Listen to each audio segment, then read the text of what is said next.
Hello guys and girls, this is Nocturnal Culture from Darkthrone and you are listening to Thomas Eriksen's podcast.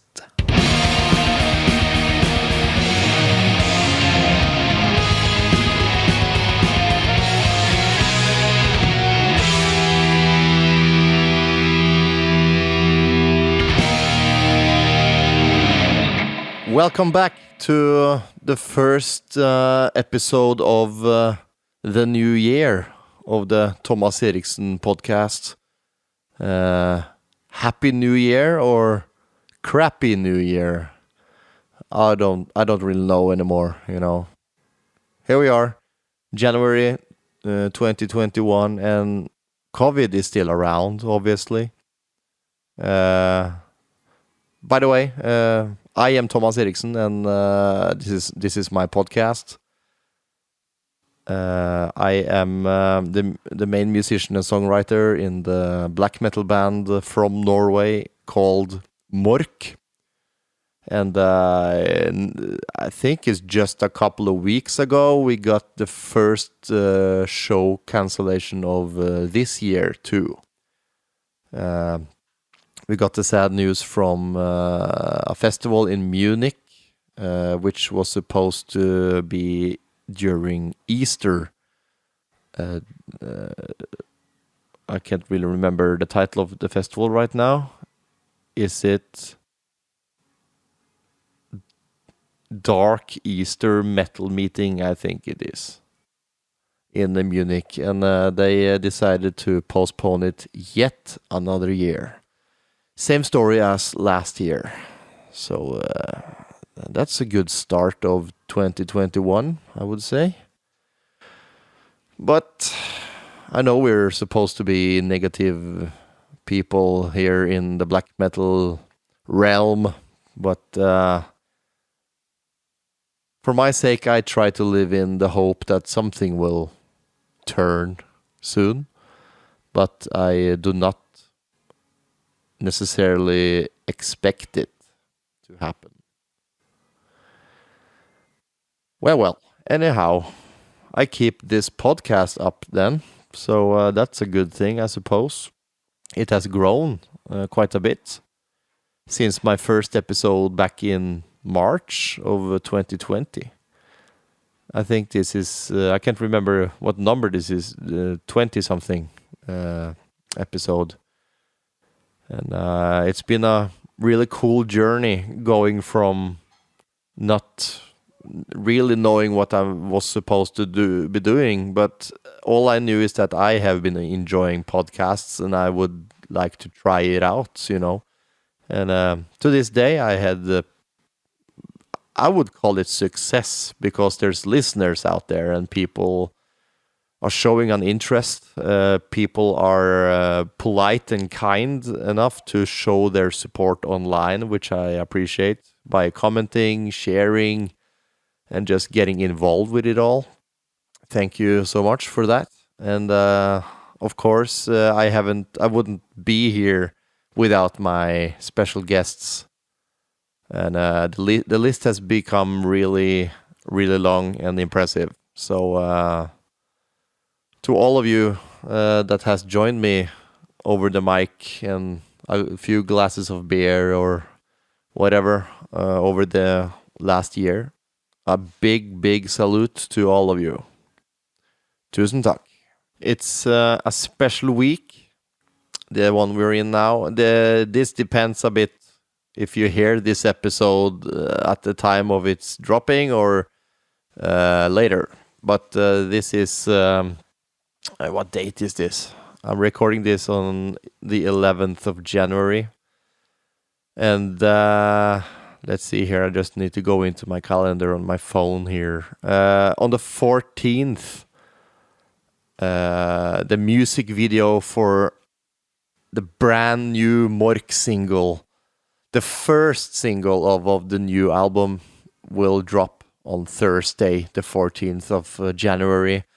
And the actual digital single release will be the day after, which is the Friday, the 15th. And it's been a long time coming. And finally, we are here. we actually reached it.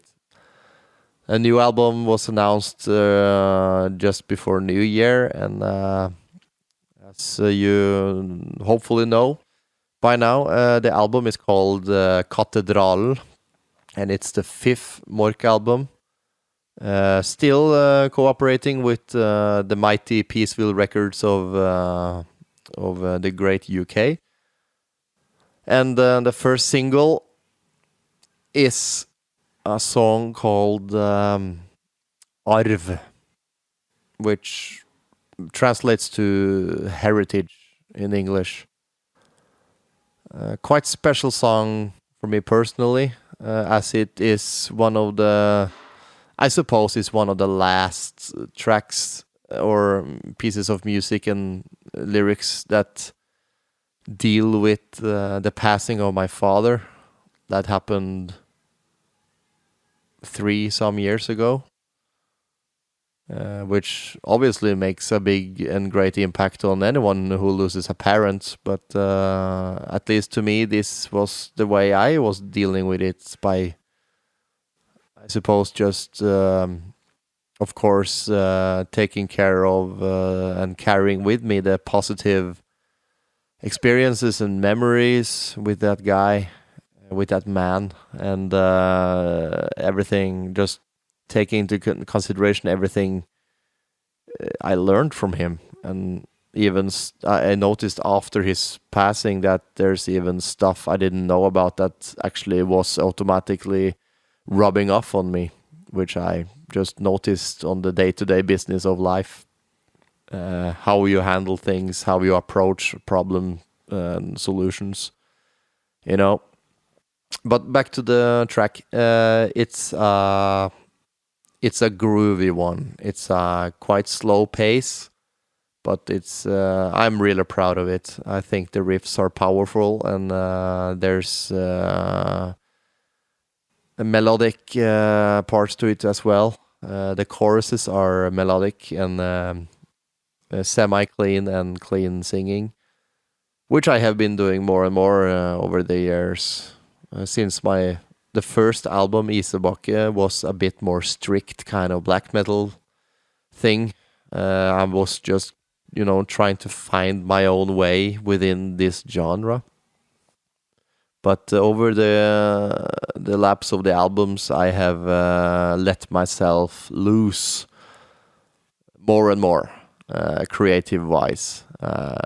The knowledge and way of creating music has always been there, but the first album, Mork album, was deliberately really strict.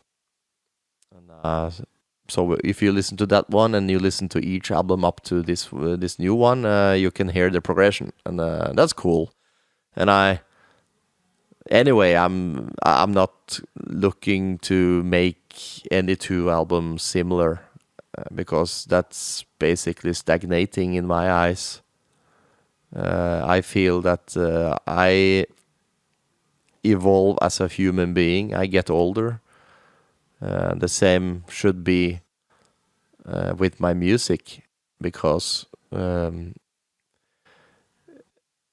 I know it's kind of a cliche, the true Norwegian black metal part, but the thing is that I am true. I am true to myself. I don't give a fuck about what anyone expects or thinks of my songs. Of course, it's great when people like it, but if someone takes a misliking to something I've done, I don't give a fuck, because it's something I have felt needed to be done. I extract these emotions and creative visions from within my own psyche, and the way I paint with my brush on that audible screen, it's complete freedom for me, and it's become a huge part of my life. It's always been a big part of my life, the music thing, but since I started really getting into doing and focusing on Mork seriously, it's been I don't know. It perhaps it's the greatest part of my life, as I I dedicate everything into my passion, which is my music.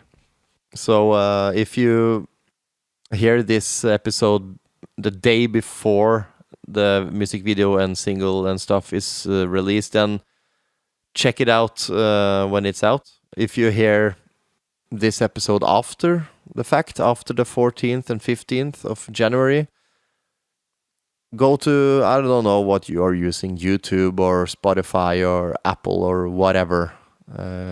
Check out the new Mork single, Arv, ARV. And when the album is out, you should also give that a try. Katedralen, that is. And that will be out on the 5th of March, I suppose it was. Really, as I keep on telling you, I don't want to copy myself. So it's a varied album, and it's a 100% pure out of my own body, mind and body. I'm really proud of it. The music video is actually shot by the same guy who did our last and previous music video for the last album, The Svarte Juv. There was a track on there called I Flammens Favn. And the same guy, Jon Haram, and his production company, Gaahls Productions, came back to Halden, and we got together and we shot the Arv video. And this time around we got good help and support from the local fortress, actually, because to those of you who do not know anything about Halden, the city here in Norway, the most famous feature of the town is a huge fortress that is lying on top of a mountain just above the city. So when you drive in from the main roads and into the city, the first thing you see is like the city below and then the huge fortress on top, which is quite magical. And we actually got to borrow an old cavern in there, or, you know, it's like a bunker kind of thing, where we shot the video. It was grueling. The video was shot in February last year, actually, so it's almost a year ago now. But it was cold, bitter cold, and it was cold outside, but it was even colder inside the bunker thing. So but you know, you have to give a little to get a little. So we spent the time well up there and shot everything that needed to be done. And, I'm quite happy with the outcome. It's not a bullshit story kind of music video. This is a pure performance video, basically. But quite special location on that one. So you can enjoy that on YouTube or wherever, maybe Facebook or... And when it comes to picking up physical products, I would appreciate you getting the vinyl or CD of the new album, which is available for pre-orders, both at Peaceville's pages. And if you want to support me and my band Mork more directly, I suggest you go to our web shop at the official band webpage. The link is in the description below this podcast. So thank you very much. And while over there, you can pick up stickers, t-shirts. There's a new t-shirt now for the new album that you can pick up, and stuff like that. So you know how it is. You need to support the bands if you want them to survive, you know. This past year has been really strange. We haven't been able to play outside Norway as we was planning to do, but we have actually had some concerts up here. But we yearn to get out there, so hopefully we can fulfill the touring arrangements for 2021. We are supposed to go out for a short run just before Easter, actually, and we are supposed to go on a full European run in May, We are supposed to go to South America in September, and then we have the Wacken Festival yet again. It was cancelled last time, but we are back on. And other festivals, and there's actually a Scandinavian run in December as well. That is probably going to happen. I don't know. Who knows? Who the fuck knows anything? Because it's day to day. So that is basically how I'm living too. I have been using the time really well, being creative. I've been working a lot with the new album, which is about to get released now. I am working on even newer stuff. I have released the EP Pesta back in November. That was basically made spontaneously during last summer. And I've been doing this podcast that you're listening to now. So that's basically my advice to all of you out there, the artists out there. That just use the time, be creative, and make the best of it, you know.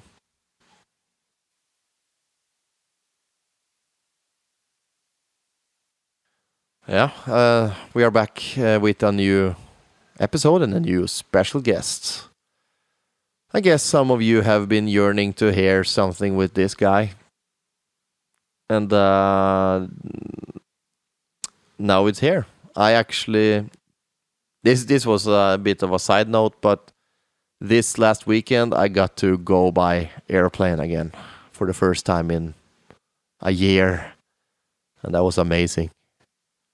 Some people tend to hate airports and airplanes, but as I said before, when I'm heading towards the airport, that's the sign of something good to come. Something is going down, something is happening. So it's all good vibes for me. And we got on the plane and went to Bergen this time. Mainly to get my brand new tattoo done, my third tattoo on my body. I had the lovely and very talented Jannicke Wiese Hansen of Nidhogg tattoo studio over there in actually she has her HQ or tattoo studio is actually in the very famous old houses down by the quay, down on the docks of Bergen. Really beautiful and perfect location if you ask me. And Jannicke actually did... most of you should know that she did many famous old Norwegian black metal logos for bands. She did the first artworks for the Bursum albums, the first Satyricon album cover. Amazing artist, and she's a really important figure in the scene as well. So perhaps there will be something more directed towards her later on, podcast-wise. Who knows? But some years back, she did the Mork album cover for the third album, Eremittens Dal, which is just amazing. And I've been thinking about doing another tattoo for a while now, and what's more perfect than having her, the artist who did my album art, to put some of that art on my body. And that is just what has happened this weekend. So there's a little piece of that art now on my arm here, and I'm really happy how it turned out. So thank you very much, Jannicke. Back to the special guest this time around. The thing is, in the rooms in the floor below her tattoo studio in the same building is a art gallery, and it's called Fjaler Galleri, if I don't remember wrong. I think that's correct. And who other than the very, very own legendary artist and man, and he's like a mythical figure as well. The art gallery belongs to Gaahl. Many of you know Gaahl from he was singing in Gorgoroth for a while. He did Trelldom, he did God's Seed, he's been in Wardruna, just to mention a few. And he's also a He's a renowned visual artist. He's a painter, a talented one. And he's kind of infamous, you know. You know the stories. I don't have to tell you about that stuff. He's been in the newspapers and in the medias. But the guy has a really special aura to him, you know. And he accepted doing a podcast with me. So that's a nice one. So we got in there. We had a really nice time. Had some drinks. And Gaahl was there. And one of the old Gorgoroth drummers were there too, actually. Eriksen. He makes a little cameo in there. Perhaps a bit tipsy, but, you know, we made a deal that we should do something later on too. And Gaahl's boyfriend came along and joined us. I think we arrived at his art gallery around, what was it, 6 o'clock in the evening perhaps. And we didn't leave until about 4 in the morning. So that tells me that we had a really nice time. Really great to get to know these guys. And Gaahl, of course, in particular, Kristian Espedal. And the podcast you're about to hear here, the actual chat, I think we ended up at 2.5 hours. So for those of you who have been looking forward to maybe hearing some in-depth stuff with Gaahl, here you go. Thomas Eriksen provides. The podcast provides. So take your time here and listen to this fascinating guy and his story. And I present to you the one and only Gaahl.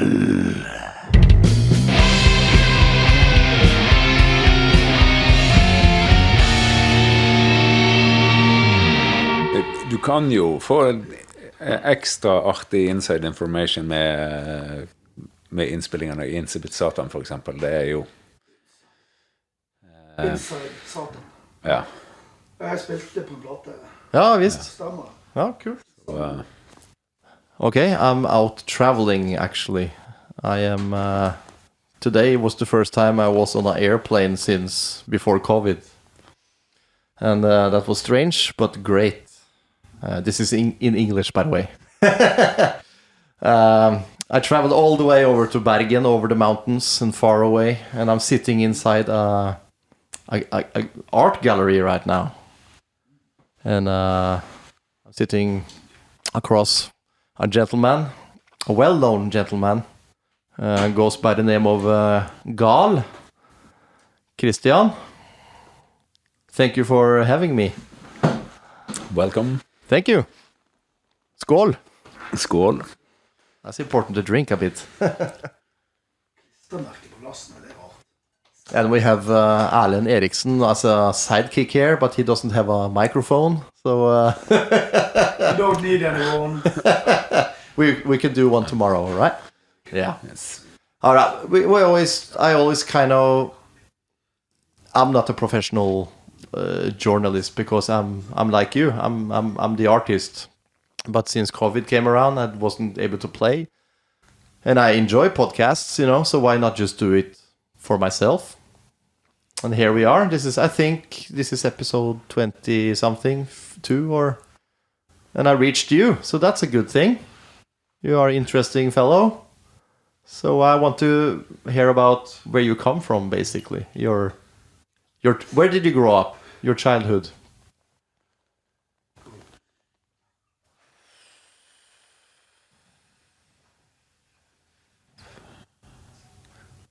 That's a jingle. Yeah, that's a jingle. I will cut that out and use that as a jingle, actually. That was great.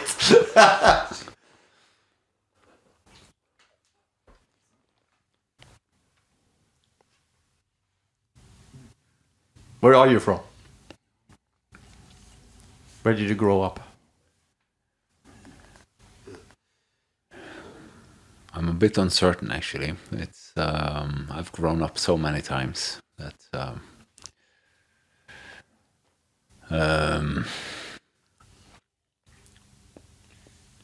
But yeah. Once upon a time, it was called Sognefjorden. Yep. That's the fylke, the county. Yes. Yeah. And Fjaler is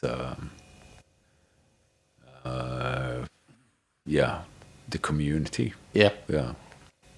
Yeah. Kommunen, yeah. Yes. And then we can take it down to these smaller. Then you would divide it into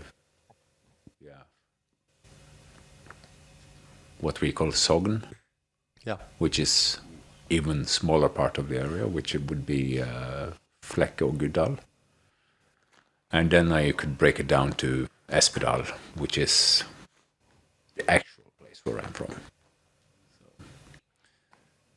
the many steps of Norwegian geography. It is, it is. And that's so cool because I have been in Espedal actually. I remember a few years, not a few years. This is many years ago. I passed through there on the main road, and I took off to look inside that valley. Yes.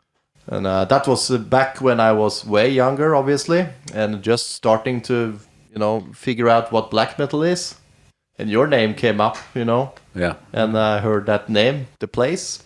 So I went there just to drive in and drive out again. Yeah, because there's 3 Espedals in Norway. I think this was the correct one. Yeah.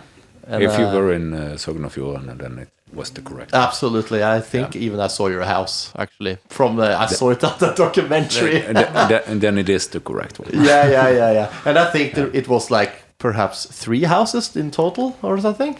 Yeah, there are more houses, but there's inhabited houses. It's 3. Yeah, of course, because this is probably an old place, and yeah, there's always additional houses to the houses. yeah. Yes. So, Did you grow up in that valley? yeah. Okay. Yes. Do you live in your childhood home? I live in my great grandfather's house. Okay. So I live in kårhus, which is basically where you put when people grew too old to take over and not running the farm anymore. Yes. They would move in. So that's basically that's my house. Okay, so it was like an old folks' home back then.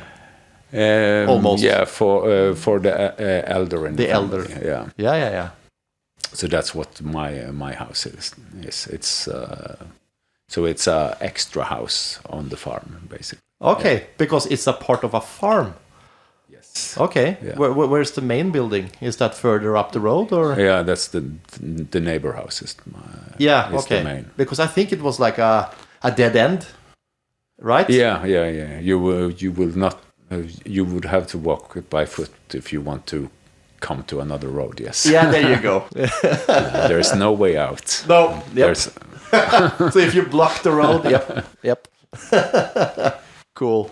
How was it growing up there? And I suppose this was this in the 80s?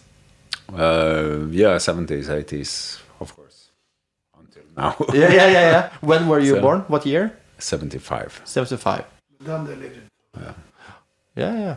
I was born in Høyanger. Yes, they didn't have a hospital in Førde at the time. Yeah. How close is Førde to Espedal? 1 hour. Yeah, that's quite far. 1 hour south. So.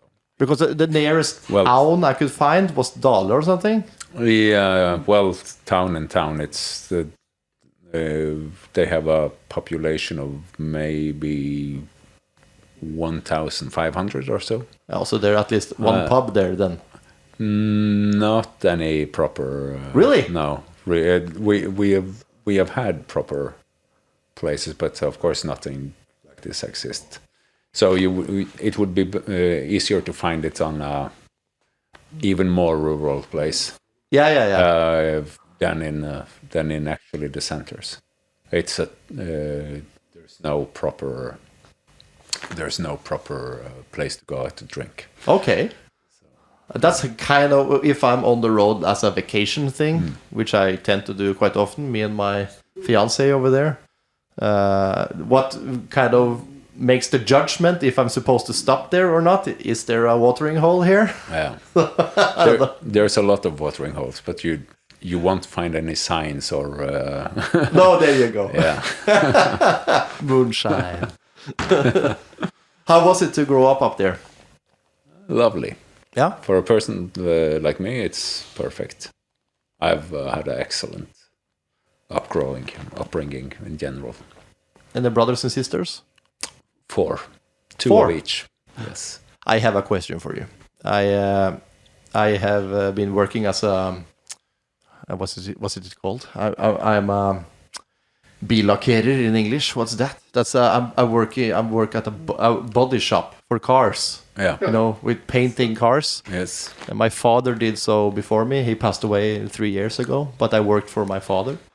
And I remember, this is many years ago, but my father was very into American cars from the old ones from the 50s and 60s and stuff like that, and even older.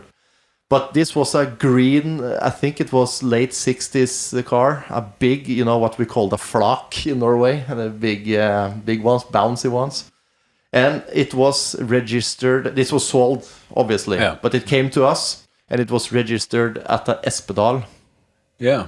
Could that be one of your siblings? It's quite possible, yes. Do you have one of my brothers is really into... Ragnar?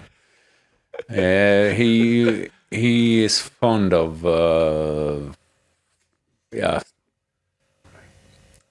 certain engines and but strangely enough, he's the one that's the most old-fashioned of doing anything basically, but he's still the one that's most into mechanical stuff in general. I remember. But it's quite possible that that's him, yes. Yeah, because it can't be wrong. I just remember seeing that old license, registration thing. It's quite possible. That's so cool. Actually, he's the one because I'm the oldest son, so I were the one that's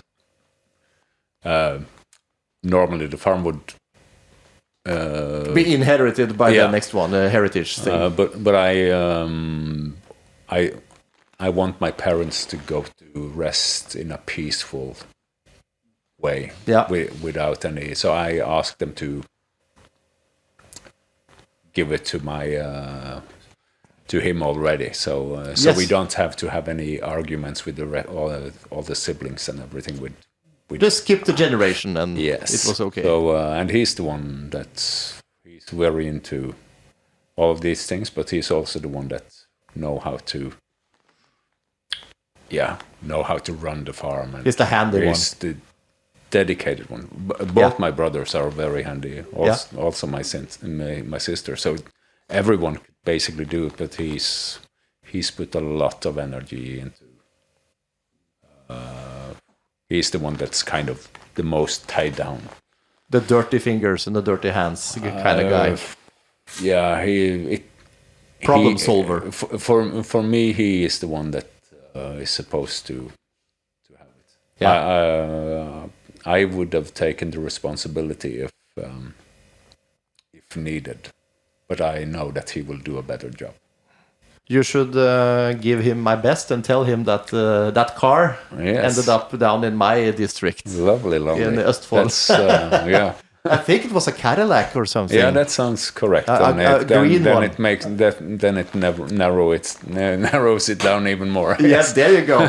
That's a funny one for me. I've been carrying that for some years. Yes, absolutely interesting. So. I grew up in a car family. I never got the interest. Just like you with the farming, You will actually. I actually have some of his cider here.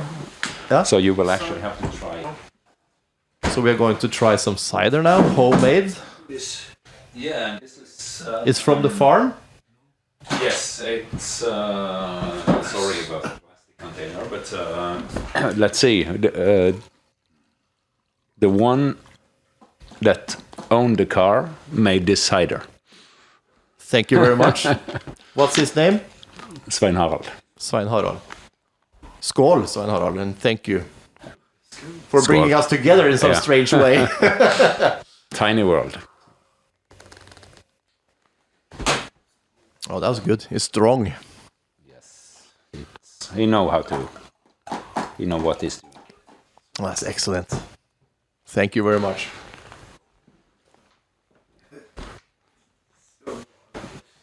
So you went to school. Where was that? Flekke and Dale. Yeah. Well, of course divide it up into Where is Flekke? Flekke. That's, let's see. It's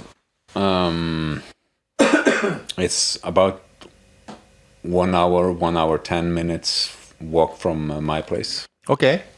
and Which direction? This way? north. North. So past Dale. Or is it before? South of Dale. Okay. So, and then Dale is a bit further away. Yeah, because I drove a car basically, Yes. so I can't remember the distance. I would probably use about 3, maybe 4 hours to walk to Dale. Yeah, but you didn't do that, right? It was buses, hopefully. Taxi and bus. Yeah. And that We're a bit spoiled. Oh, that's good. But so you went to elementary school in the first place, and then high school in Dale. Yeah, junior high. Yeah. Well, what? That's correct. Junior high, Yeah. precisely, in Norway, ungdomsskole. But when did you pick up on the music interest or the art interest? What came first? I think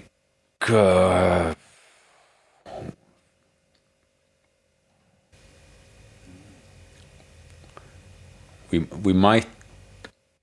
I think we might have it already in the from before we actually get conscious.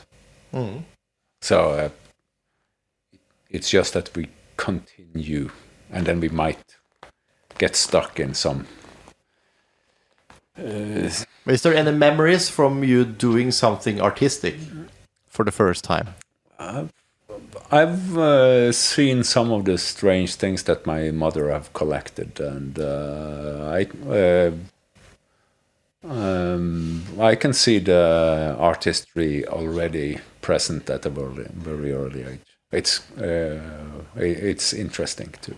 Drawings and stuff? Yeah, Yeah. and but also solutions too.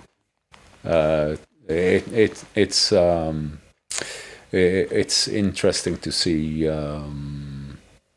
the connection with words, Okay. and so there is transcending that you normally wouldn't see, but that I can recognize in the way I think and how I communicate in music and art today. Yeah, okay. So there is something very early. It's yeah. So I have no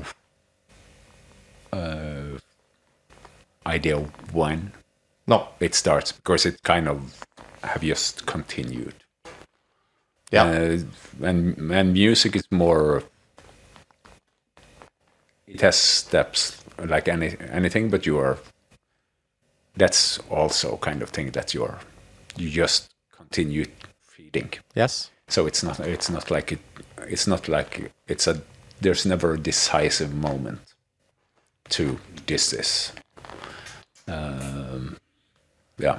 I remember, I don't remember, but I was shown that I actually started off by doing plagiarism at an early age. Yeah. I was making my own Asterix and Obelix cartoons. Yes. You look a bit like one of those I do. characters. A bit taller than Asterix and a bit smaller than Obelix, but you know.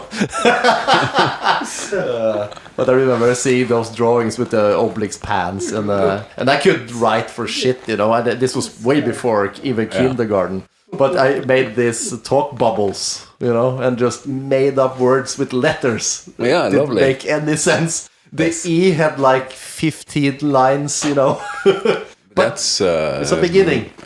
It's magic. It is. It is. It is. I still have those actually. Yeah. It's. You are a mix of Asterix and Obelix because you are. Yeah. Thank you. I don't talk about the body, the face. The face. Yeah. Look like a galler. It's the hair and yeah. There's no shame in looking like Gaaler. No, that's true. Thank you. He's the lover of France. Yeah, France is lovely. I love it France. I want to go back again. Let's continue back to our path now. First music that you remember liking? I need to listen to this. Again, kind of difficult, but the first metal element that I kind of this is where I absolutely didn't expect to. And this is back probably 83 or so, because I'm listening to Hellhammer, Triumph of Death.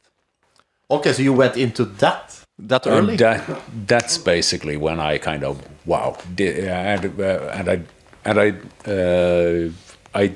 I didn't have any connection to this metal universe at all. But I remember being at my friend's place, and the metal were kind of fed into us by school, junior high. Not by school, but metal is very and have been very accessible, especially in the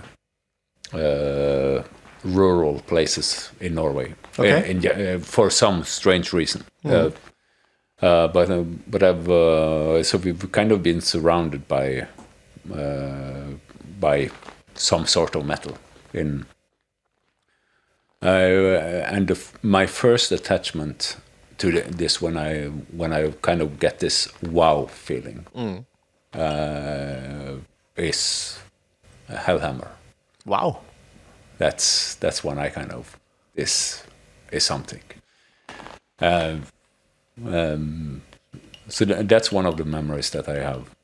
That I kind of I like this without knowing why I like it, but I like this. But was it when it came out, or was it a bit later? Do you know anything about that? It's released in 82, I think. But I think this is in 83. I think okay, that's the beginning. Think I do believe that this is around when I'm 8. May. So I have kind of a. It's one of the conscious moments. But then again, if it's in 83, or if I hear it in 84, that might be a kind of a. Yeah, but either way, 8 or 9 years. That's so early for that. Most people I talk to is like, I heard Kiss. Yeah, that's terrible. But that's so young to get swallowed by that kind of underground. Yeah, thing. but then again, it was I can it is so down to the basics that I think I can understand it, that you can get hooked up by it, because it's so pure. It is straight to the face, simple, it's not pretending to be any. It's very stripped down. I think the directness of it it's the fascination to it. Did you stick to Tom Fisher after that? And, I've met him several times. Yes. Yeah, he's a good friend. Excellent artist. Yeah, and first time I met him, he were the one that were the fan.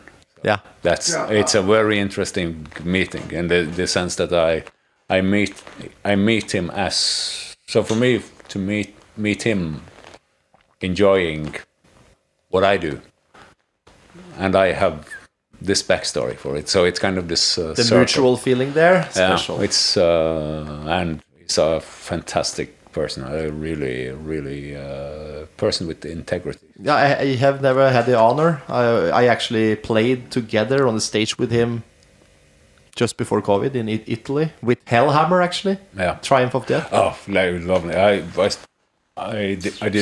We did a festival in, and I think he's doing so incredible. He's performing them so incredibly well. Yeah, yeah. It's really a pleasure to, and I hardly view concerts basically, but we were at a festival in Lithuania, and he is definitely a character.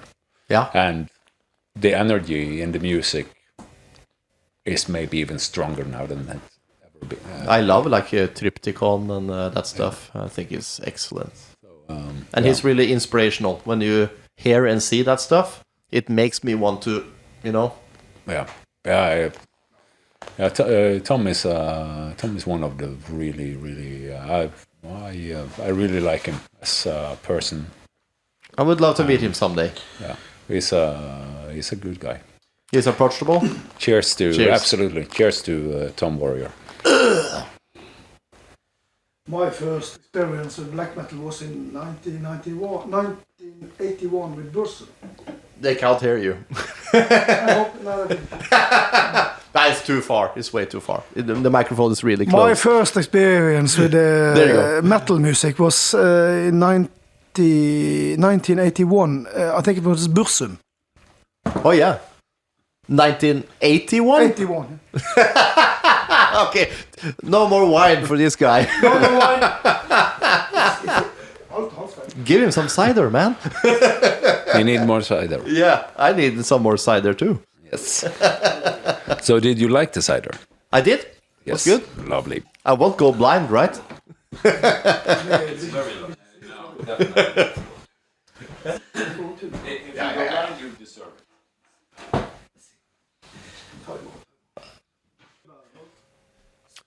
Oh, Sven Harald. We have yet another treat from the brother of Gaahl here, Sven Harald. This is, I don't even know what that is in English, Rognebær. Roanberry. Can you say it in the microphone? Roanberry. Roanberry.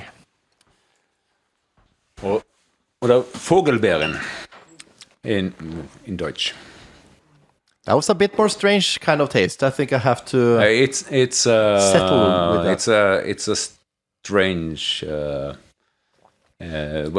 Normally, it needs to for it to be properly drinkable. It would need to be stored for at least 5 years. And this has been stored for how long? How long?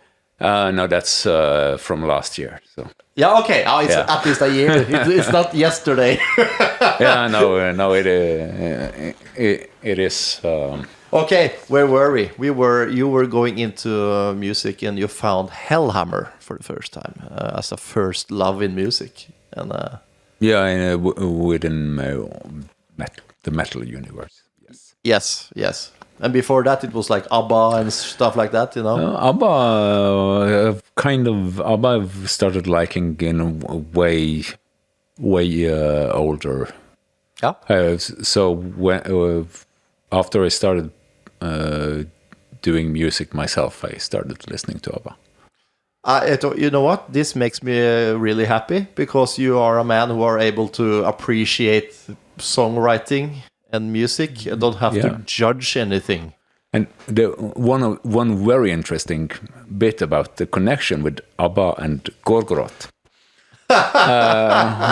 Let's hear it. And actually, the album that Erlend was participating on, Insipid Satan. Yeah, it's mastered in the same studio that ABBA really did. Yes, and the studio doesn't exist anymore. It was Polar Studios in Sweden. Yes, So Wow. the album was recorded in Stockholm as well, but we it was one of the last albums that were Mixed there? mastered in that studio Wow. before the whole company were kind of closed down. But the real question here, did you approach that studio because of the ABBA thing? Or was it randomly? I would have to have a conversation with Roger to be completely certain on this. I love it. Oh, cool. But what happened after you got into Hellhammer? Was it a lot of time before you went into trying to make music? I'm a very shy character, so I've always used my voice, but just in secret in a way. So the way I entered music I were more directing other bands, kind of helping them put songs together. Really? Like a ghost writer for bands? No, more helping them out to kind of decide length on parts and just giving them advice. So that's how my first. What age was that at? No, that's the whole teens basically. Okay. It's, and then I met the correct person to work with, and that's when Trelldom came to be and all this. I met a character that I actually could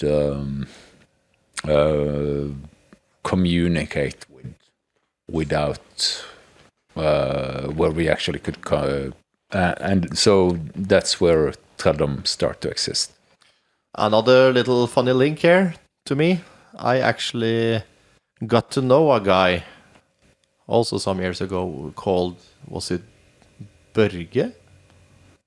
Oh, you're probably thinking of Børge Boge. Wasn't he in Trelldom? He was in Trelldom. He came after, but he was definitely one of the first one. But it's not. I don't start Trelldom with him, but he's the third member. Okay. That enters, and and we were kind of a trio for a long time. Yeah. Well, it felt like a long time, but and our whole intention were to be in the rehearsal studio. We never were thinking of releasing anything. That's Bergen, we're basically the bass player, but he did the drums on the rehearsal occasion because it was. There's so many good stories about this, but it's. What's his artist name again? Destruction or something? Destructor? Well, he's changed it a couple of times, but originally it was Tåkeheim. Tåkeheim, okay. And this interesting thing, again, Trelldom Gorgoroth connection is the drummer in Gorgoroth, Rune Torsnes, Goat Perverter. Goat Perverter. Yeah, he quits and joins Trelldom. Okay. And his wish was to do the bass. There you go. On the rehearsals with Trelldom back in the early days, Berge or Tåkeheim. Yes. He was doing. He is a fantastic musician, by the way. He made a lot of lovely songs. The thing is that when I met him, I got to know him. Then he lived in Oslo. I think he and his girlfriend may have moved now many years ago. But he gave me a CD of his new thing back then. This is like, has to be 10, 15 years ago. What was that project called? One word, D or something. Not Djerv, that's something else, but it was something. That's the Ankorsta. Yeah. But do you know what I'm talking about? I think there were two people. I'm very terrible at following anyone and their projects anyway. So This was completely unknown. I think they're really underground. But I know I know he's been, and he's always doing these very secretive. Where is he now? Is he here? I think he is in Bergen somewhere. Yeah, but I'm not very good at keeping contact with people. I should track him down. So, but he's one of the really hidden gems that you, as a musician, I have so much material that we were intending to release. Yeah, and still today, fantastic music. I won't use it unless he okays it. Yeah. But it's already back in really the song Till Evighet is the first song me and him do together. Okay. So very, very, very decent. The understanding of doing things in a really just emotion, just slow, not push anything. And he's a really good musician, underrated but he kind of have kept. He's keeping everything a bit too much to himself, so people don't recognize him. But he. But when we because I kicked out everyone in Trelldom when they started to arguing, so I kind of just got rid of them. So it's your band in basic. Yeah. The idea and the concepts and everything, but still, it's everything is. The idea is to get people to work together in a way. That needs to be chemistry. Yeah, because we and it was a very good. We had a good communication, and we just the love of creating and rehearsing and all this, which is the background for why Think exists. Actually, it's are these all guys from the same area up there? Well, the same area, but it still take about maybe 1.5 hour drive one way to get to the rehearsal location. So it's kind of it's a dedication to people don't bother to travel that amount of time today anyway. So it's that's true. But that tells a bit about the mentality of. And why black metal became what it became. When was this? When did you create Trelldom? 92 that's when we started it. August 92. That's early. That's a part of the original, call it wave. Yeah, it's I had different things prior to that, but Trelldom were in August 1992. That's so it's almost 30 years old. It is actually. Time flies. Yes. But what did you do before that? Mainly helping out bands. Yeah. Okay, so this was your first proper project. Yeah, where I actually ended up behind the microphone. Yeah, cool. So, how did that suit you, or how did that feel? Well. Did you find your place at once? I think. Well, I'm stuck here, so I'm. There's something happened. Something clicked. Yeah, but it basically comes down to that you meet the people that you dare to communicate properly with. Yeah, where it's my nature is extremely closed off, and my nature is very shy. Yeah. So for me to meet up with the correct people to kind of manage to turn the key. Yeah. To to be behind the microphone instead of directing. That's a important step in and yeah, even though it doesn't seem like it at the moment, but it where I am today, it's a strange turn of events. Yeah, but it maintained. It's still here, you know. But how did you guys do it? Did you record demos at the rehearsal space? We usually had a typical tape recorder and Play, record, pause, and yes, we all did that. Fantastic, and Great sounds actually. Oh yeah, there's so much energy in it. There's a lot of tapes back home. Yeah. Okay. Yeah. How many of those did you actually release? Oh no! Most of the things I've never released. It's but it's it was Metallion. Jon Christiansen. Yeah, he was the one that kind of pushed.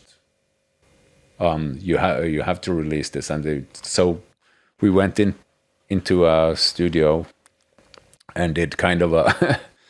I remember the first demo.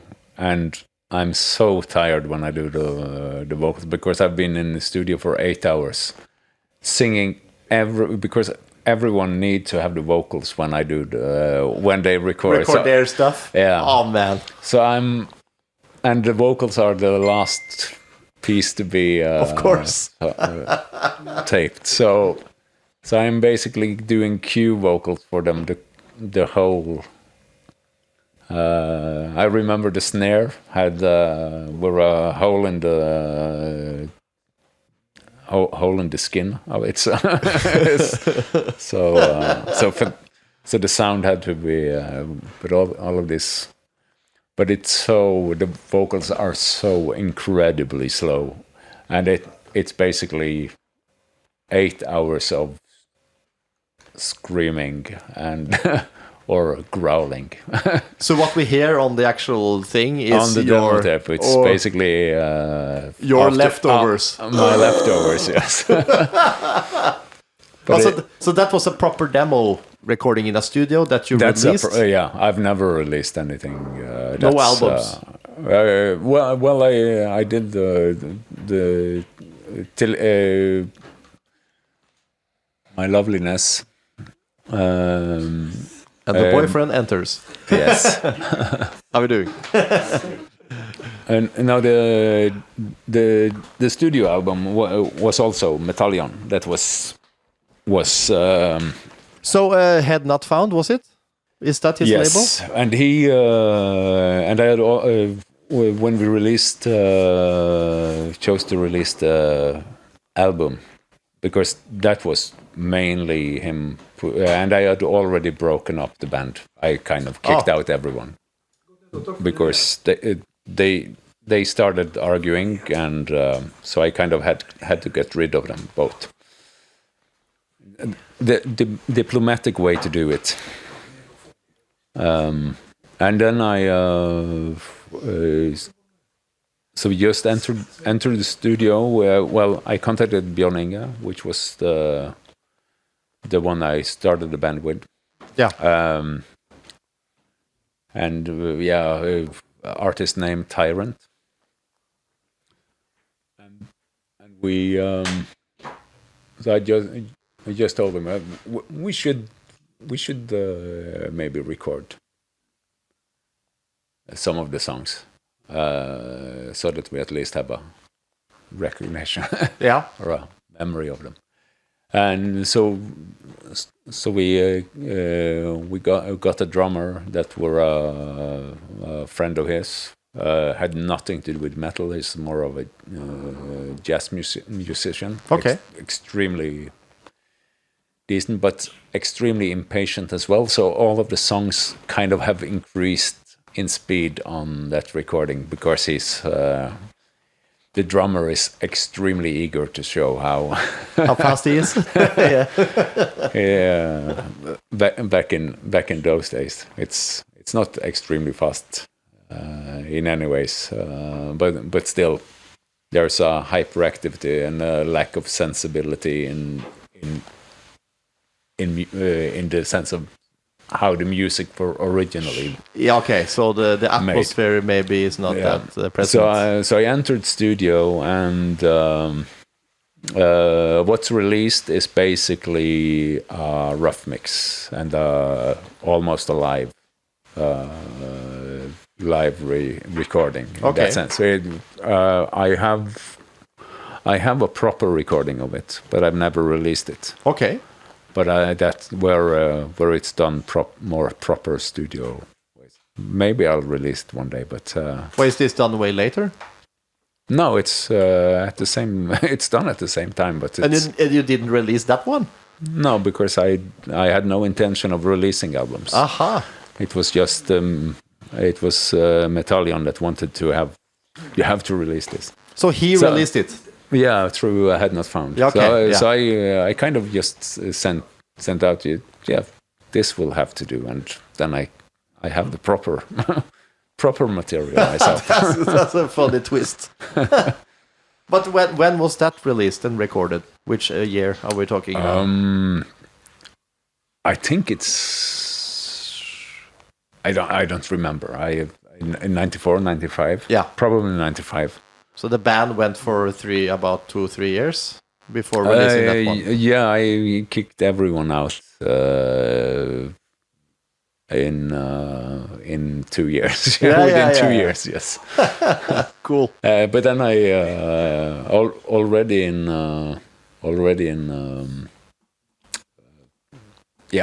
it has to be. It were definitely recorded in 94.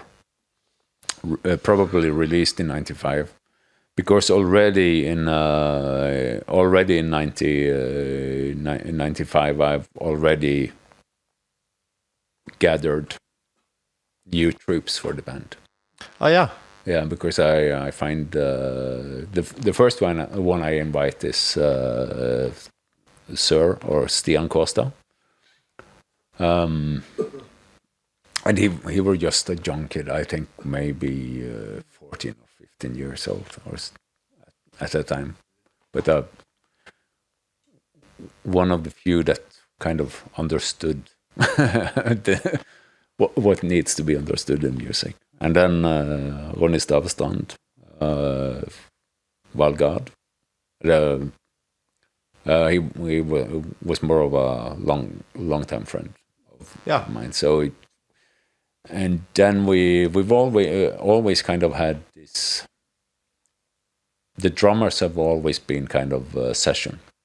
Yeah. Even though all of them have had the same dedication of traveling maybe further than anyone else to come to the rehearsal. So I feel a bit bad for them. But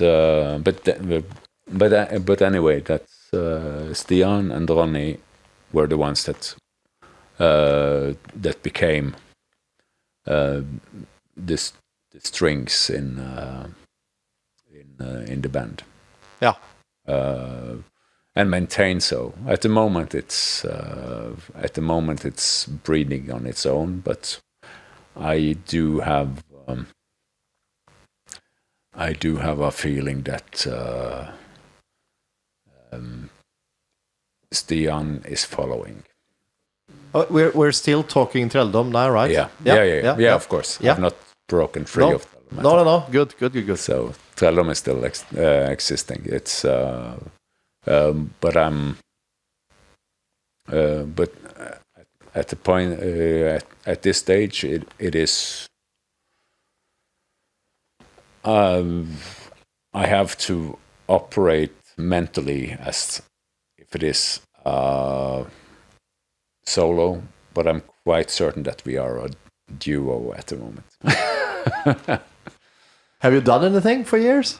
Oh yeah, I'm doing things. You are? Yeah. Cool. Yeah, absolutely. But how? I have not kept in touch with this. How many releases are there? At this point, it's 3. Okay. But I've decided to have at least 9. So there's 6 more. Oh, that's good. But what do we have? We have the first demo that you made yourself. Oh yeah, but that's not count. I don't count the demo. Release. So No, you have the because rough that's a mix demo. from Jon Christiansen's label.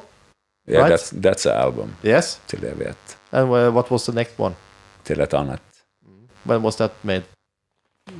Well, we probably made it back in the, I don't know when it was released because I never follow these things.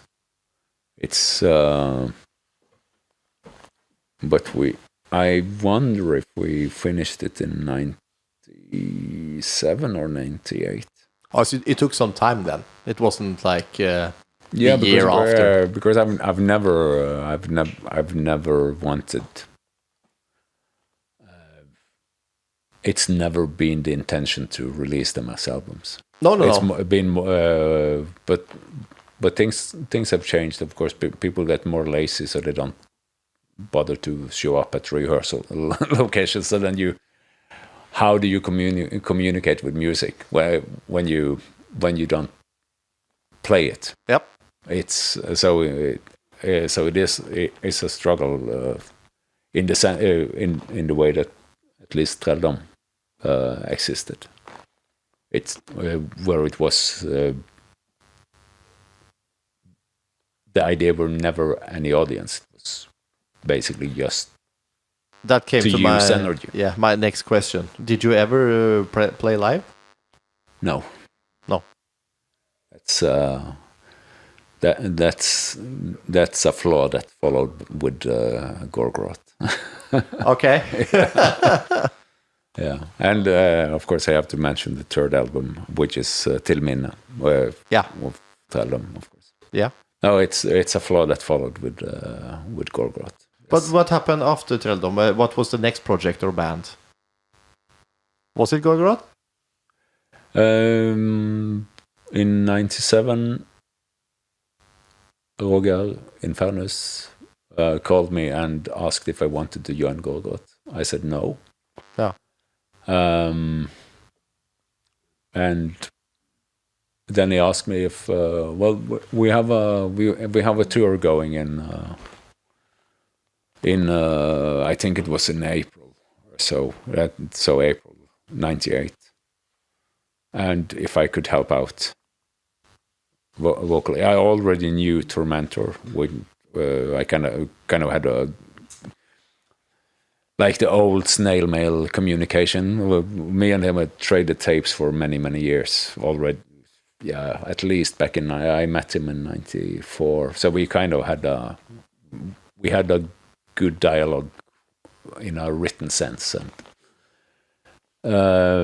but so they were situated here in the city. They were right? situated in Bergen. Yes. Yeah. Yes. So and you were still up there. Yeah, I'm 3 hours north of Bergen. So yeah. And Roger, in fairness, he's from my area. Anyway. Oh, he is? Yeah. So you knew him when you were in Trelldom and the earlier years? Yeah, so both Gorgoroth and Trelldom are from my area. Aha. Yeah. Okay. So I did not know that. yes, now it's the Norwegian scenery is there. None of the metal bands are from Bergen. No. Everyone is from the rural areas. None of them are a city band. It's black metal doesn't belong in the cities. Well, people just claim they are, though. You know. Because that's where they have the opportunity to see them live, or of course. where they have the opportunity to kind of gather. But none of them are centralized here. It's kind of just if you draw a circle around Bergen, you will find a lot of bands. Yeah. There you go. So how did you get you into the band then? If you said no. So I did say okay, I can try out doing the tour, and that's basically what I did. But I never said yes to joining, so I just got stuck. So So it's kind of a interesting pattern. That you just get stuck in it. Yeah. Terrible glue. Oh, that's good. That's very good. It makes history. But were they touring their second or third album by then, or? We were doing the one of the better ones. Personally, this what's it called? The Under the Sign of. Oh yeah, yes. Yes. Yes. That's the third one, right? That's the third one. Yes. Yeah. What was it? Pest that sang on the three albums? Pest. Yeah, it was his first full album. Oh really? Yeah. Because Antichrist is when Jan Åge decided to kind of quit, or Hat, and also Rune Goat per hvert år.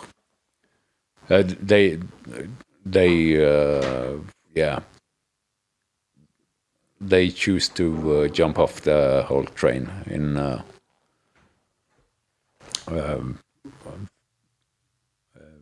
and so Pest is doing a couple of songs on Antichrist. Okay. But the full album, and I find, or as I remember it, it's many years since I listened to it. But I think Thomas is doing an excellent job on Under the Sign of Hell. It's I met Thomas or Pest. He's a Thomas too. There you go. Yeah, it's through Obtained Enslavement, which is way more clean vocals and all this. So I knew him as a vocal from that part of the universe. I didn't. Okay. I didn't know him as a. But I think he really did a good job on Under the Sign of Hell.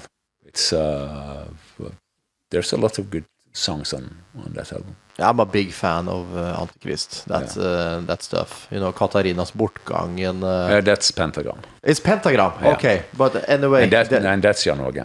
Yeah. Okay, but that's also one of the first songs of the band, right? Yeah. The first Pentagram is basically the music is mainly written by. You have half of it is done by the drummer, and half of it is done by Infernus. Okay. So it's and then Jan Åge is doing his thing, or Hat. I really want to try out Hat on vocals again, because he's one of the better stage presences. I think he's better on stage than many others. What does he do now? Nothing. So it's about time then. Yeah, and he drops by now and again. So in here, yeah, cool. So he lives in the city. No, he's more in my area again, but he drops by here. He's often up in Janneke's studio and having a tattoo now and again. yeah. But has he been retired from this hole for many years, or? Yeah, he since then. Since Antichrist. Okay. Oh, that would be special to having him back. Yeah, we have been talking about it. And I need to, when I have you here and you have been singing those songs, I may be wrong, but I think some of the lyrics have been kept secret for all these years. Is that correct? Well, mainly, I think most of the things with Jan Åge, it's kept hidden. Like Katarina's bortgang, that one. Yeah. That's one of the songs I always think of because it's so primitive and simple. Yeah, just like we talked about Hellhammer, you know? Same impact on me as a younger guy. Yeah. And I was always curious about the words. Yes. You know them, right? Yes. Yeah. You tell me later. I might do. Great. It might ruin a lot for you, though. That's okay.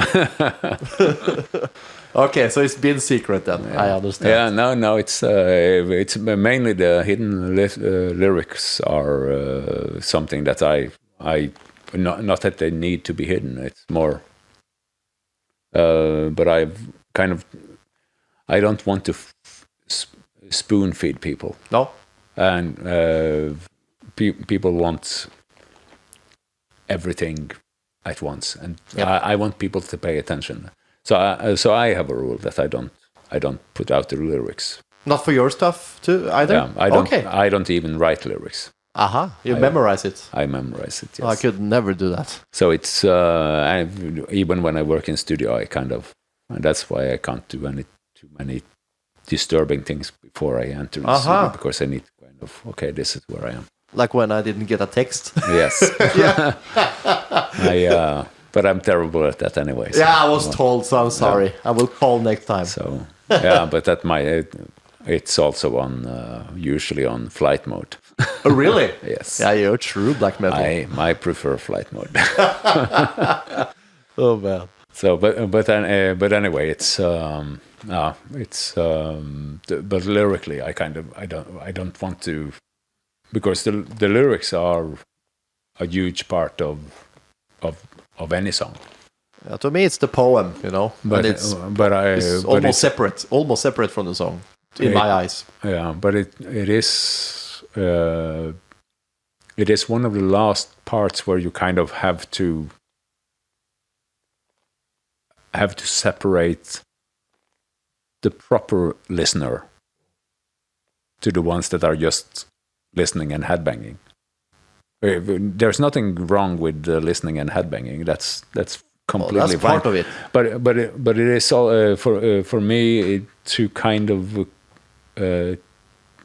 allow people to have this sacred element towards it, where you kind of have to. It's the mystique. Yeah, where you have to pay attention and are not kind of just fed things where you kind of. If you're fed things, it's easy for you to kind of just decide that, okay, this is the opinion. This is and there's so many layers of the way one can work lyrics that if people get it in their face, they will not be able to kind of listen to the sense. I totally agree. Justin Bieber does that, you know. Black metal is a bit different. Well, some black metal is a bit different. Yeah, there are easy black metal bands too. There's a lot of strange black metal. Yeah, that's true. Upfront black metal. Yes. There's no, but the whole intention of it is, it's not to be. It has to. I want people to pay attention, and to get people to pay attention is to kind of give them a bit. Try to pay attention. It's not. If someone wants soup, give them a fork and see. There you go. If they find the solution. Yeah. But that's a good way of saying it, actually. But you know, black metal. I wasn't there back in '92 because then I started elementary school. I'm younger. That's just time. But I have the the impression that black metal wasn't supposed to be party music anyways. It was supposed to sit in kind of a solitary state and listen.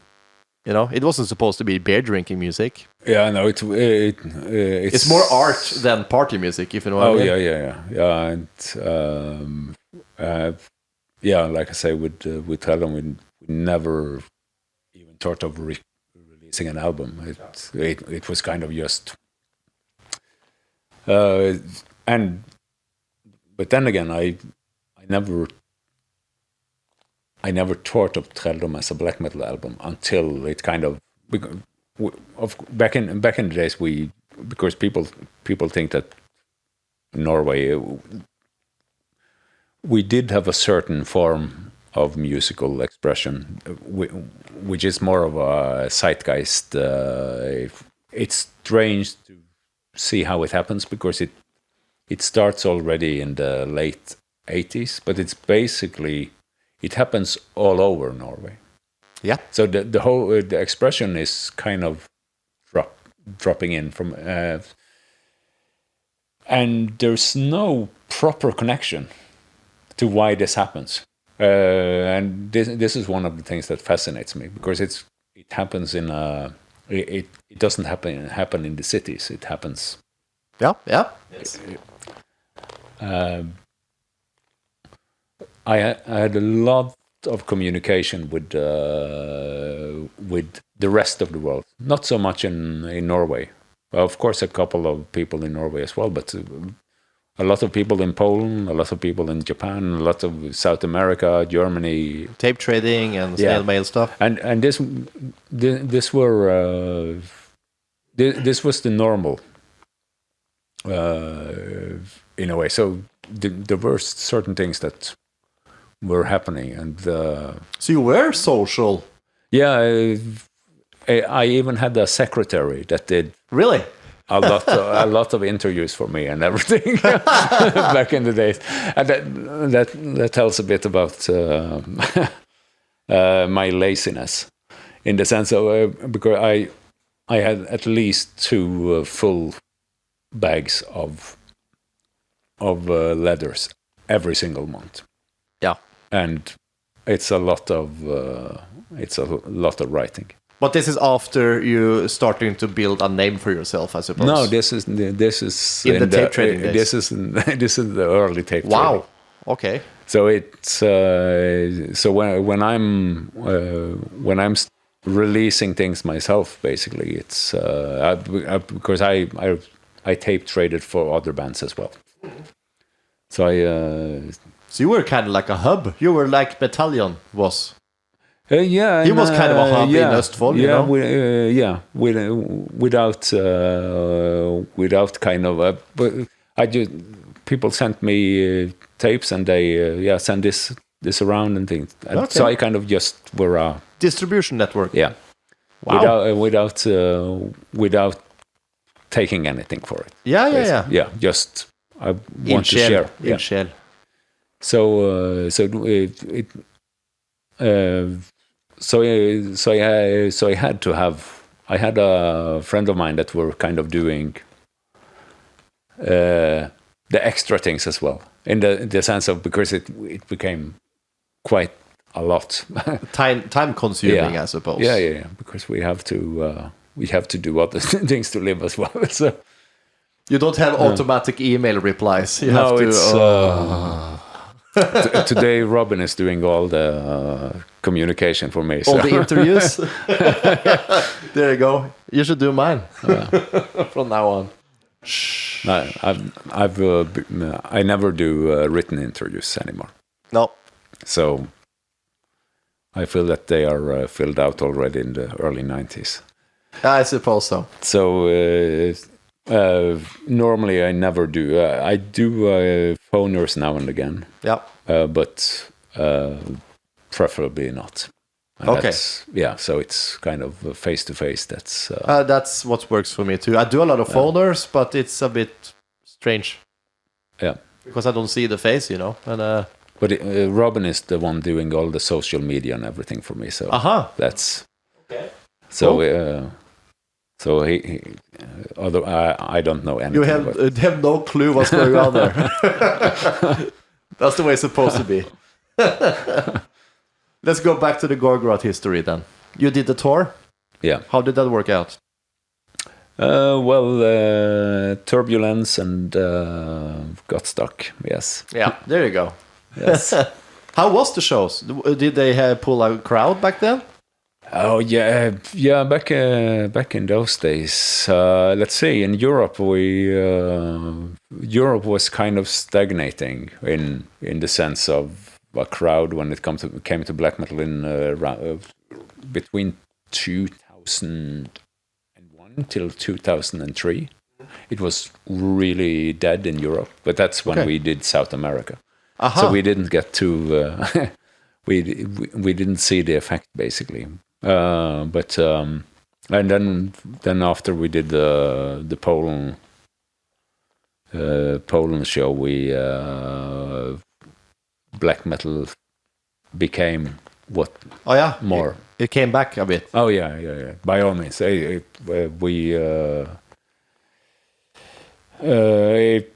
black metal needed to be provocative again. Dangerous.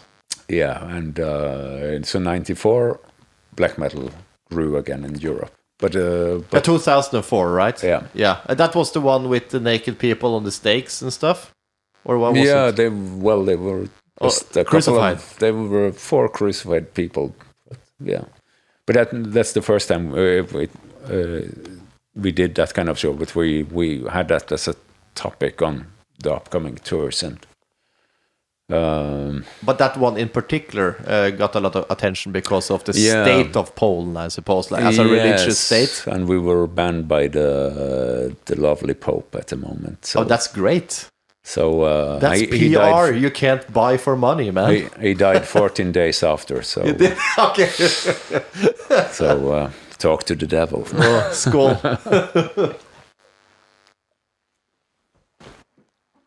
That's perfect PR, really. Yeah. Marketing. By all means, when that's the whole thing with black metal have kind of been something that's been. It's never wanted attention, but our enemies have given us attention, and therefore a lot of promotion as well. That is more or less gone, because black metal has become this accepted thing, more or less, right? Yeah, there's a lot of issues to why it's become accepted, because it's taken up a lot of topics that people actually don't understand is connected to it. Like we have Åsatru in Norway, which is was the only illegal religion in Norway until 1996. Oh wow! And this wouldn't have been brought attention to if it weren't for black metal. So there's a lot of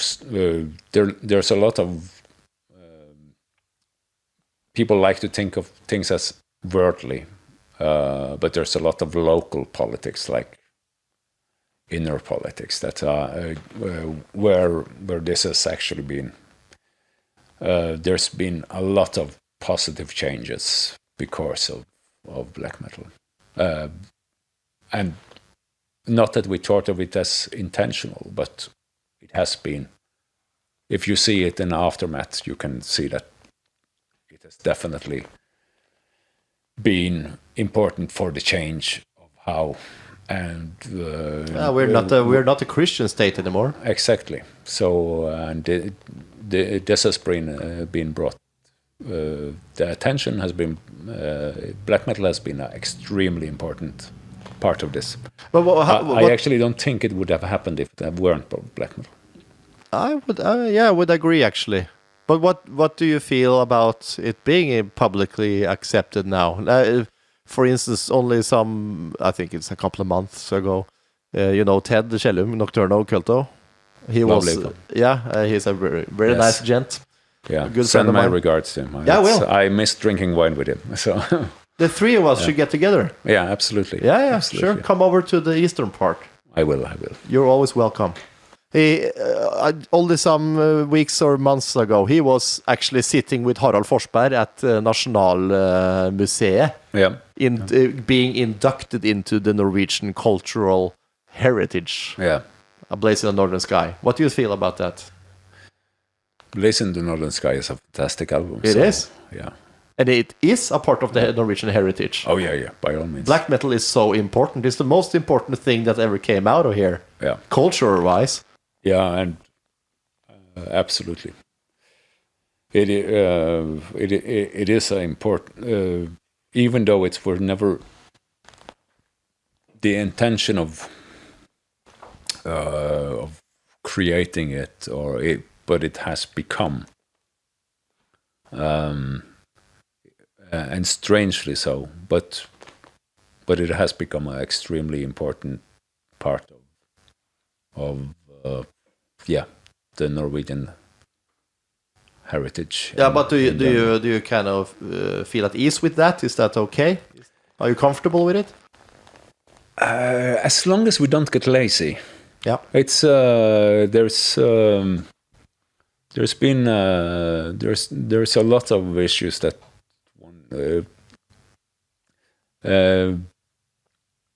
if you can't.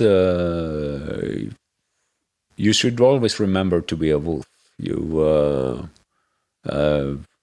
It's not too far from a wolf to become a dog, and if you see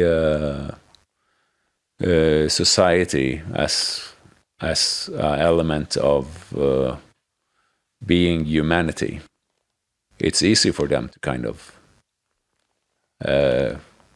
just feed them, and they will. Wow.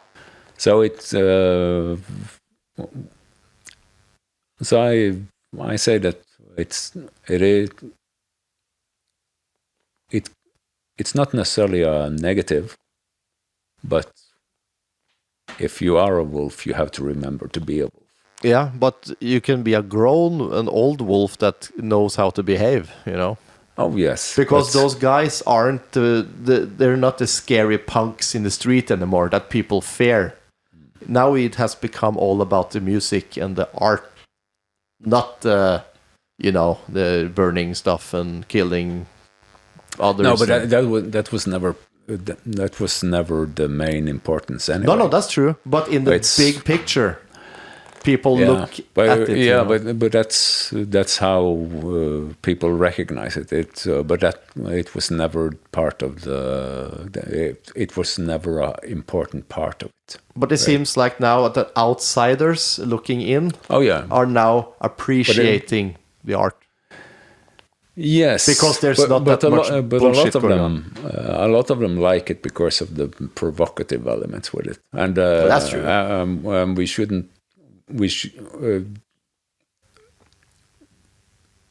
You should never accept to be glorified.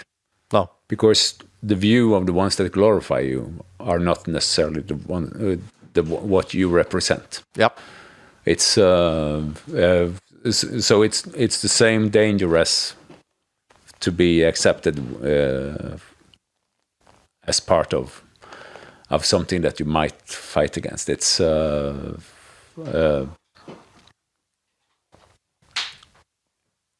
always be aware of, and to be worshipped, it's the worst thing you can be. Yeah, because the responsibility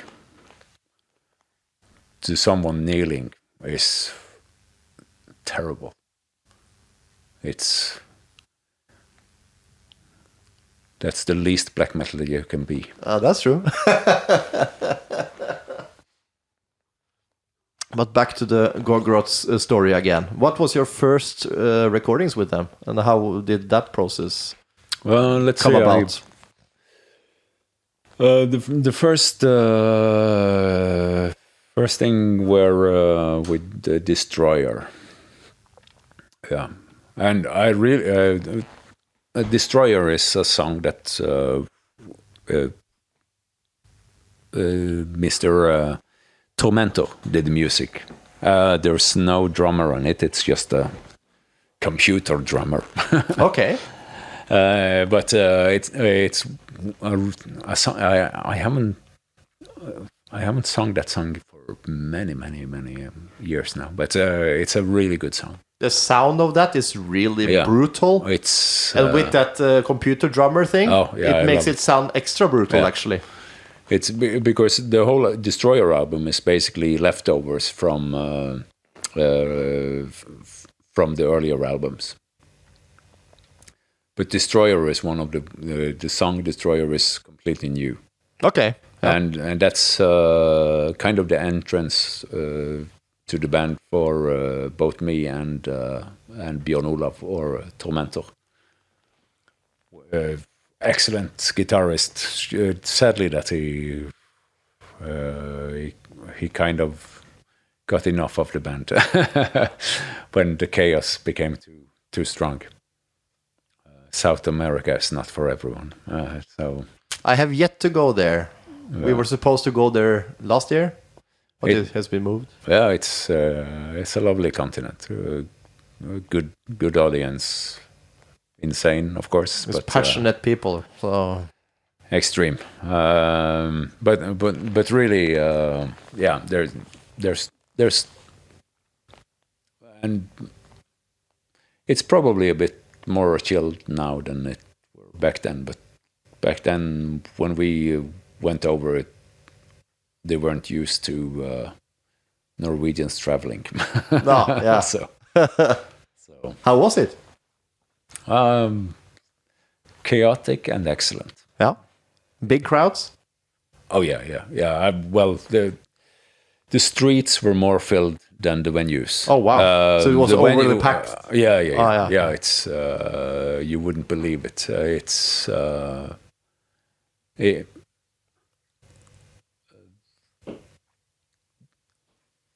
The puny screams that you hear on Beatles concerts from back in the days, if you put that into the street, just wow, that's basically how it's.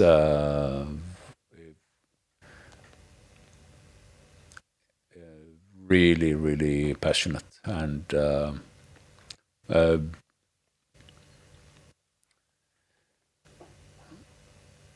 yeah. I would love to go over there. It's a pity that one is always kind of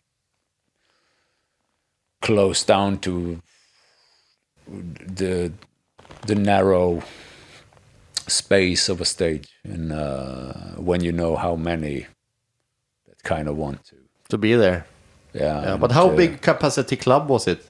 I don't remember. Like 1,000 or something?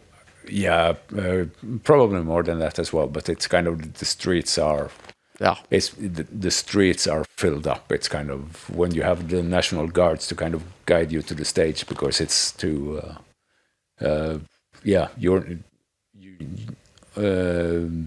People wouldn't believe it if they were told. No, it sounds incredible.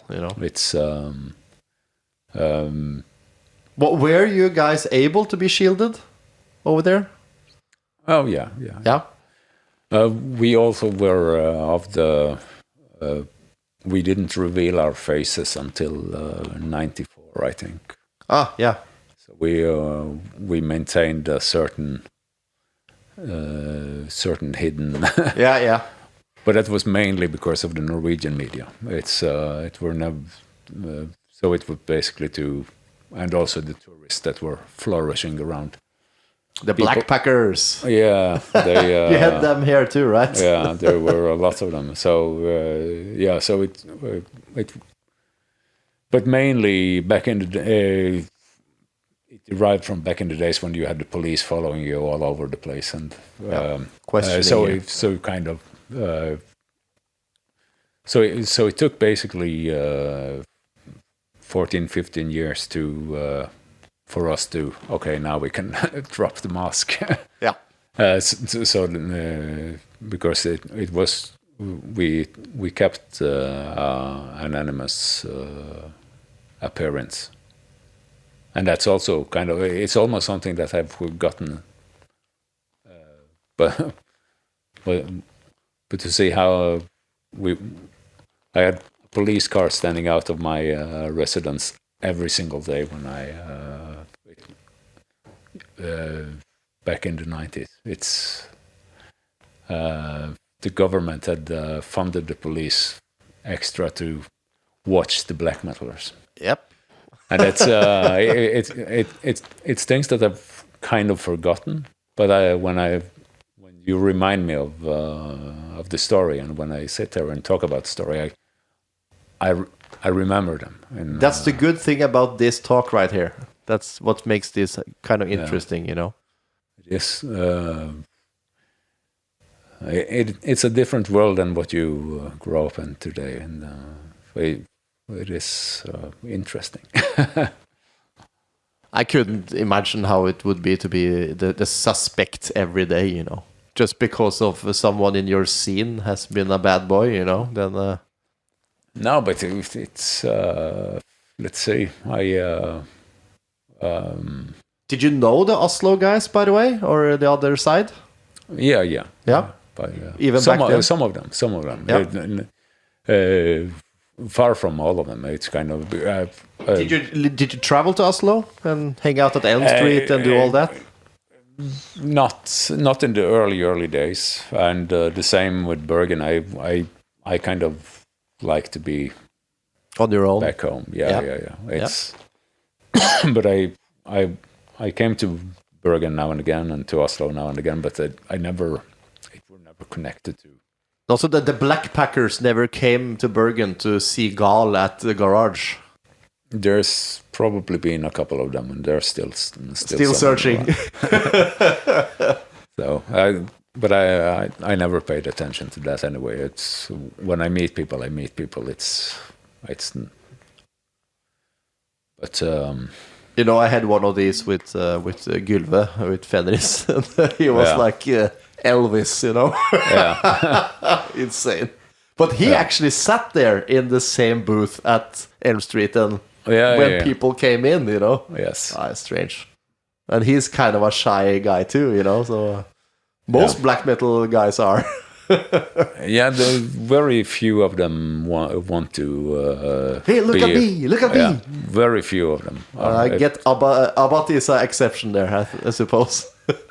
Well, I think he's probably very private when he's there, but when he's out being Abbat, he's Abbat. When it's on, it's on. Yeah, yeah. There you go. It's and he might be more kissed than black metal. Yeah, what we love about he's great. Olbe is fantastic. I was supposed to see him this weekend too, person. but he had to postpone. So next time around. He's a good friend, one of a very kind heart. Yeah, I have understood this. Yes, a kind heart. But we can skip around this. You are from the area. Did you ever know Kristian Vikernes? No. Not at all? No. Janneke can give you... She has a connection. No, I never knew him. So... But he has some fantastic songs. His albums are amazing. Yeah, some of them. Not all of them, of course. Not all of them. And one of my he's never released one fantastic album. He's always just released half a good album. Okay. Half his albums are usually good, but then they are not complete. What's your top Burzum album? I think Philosophem. Me too. And as you say, the first half, I would say. Yeah. It's the first half that is really, really excellent. Of course, Putin had to ship this back and forth to prison because...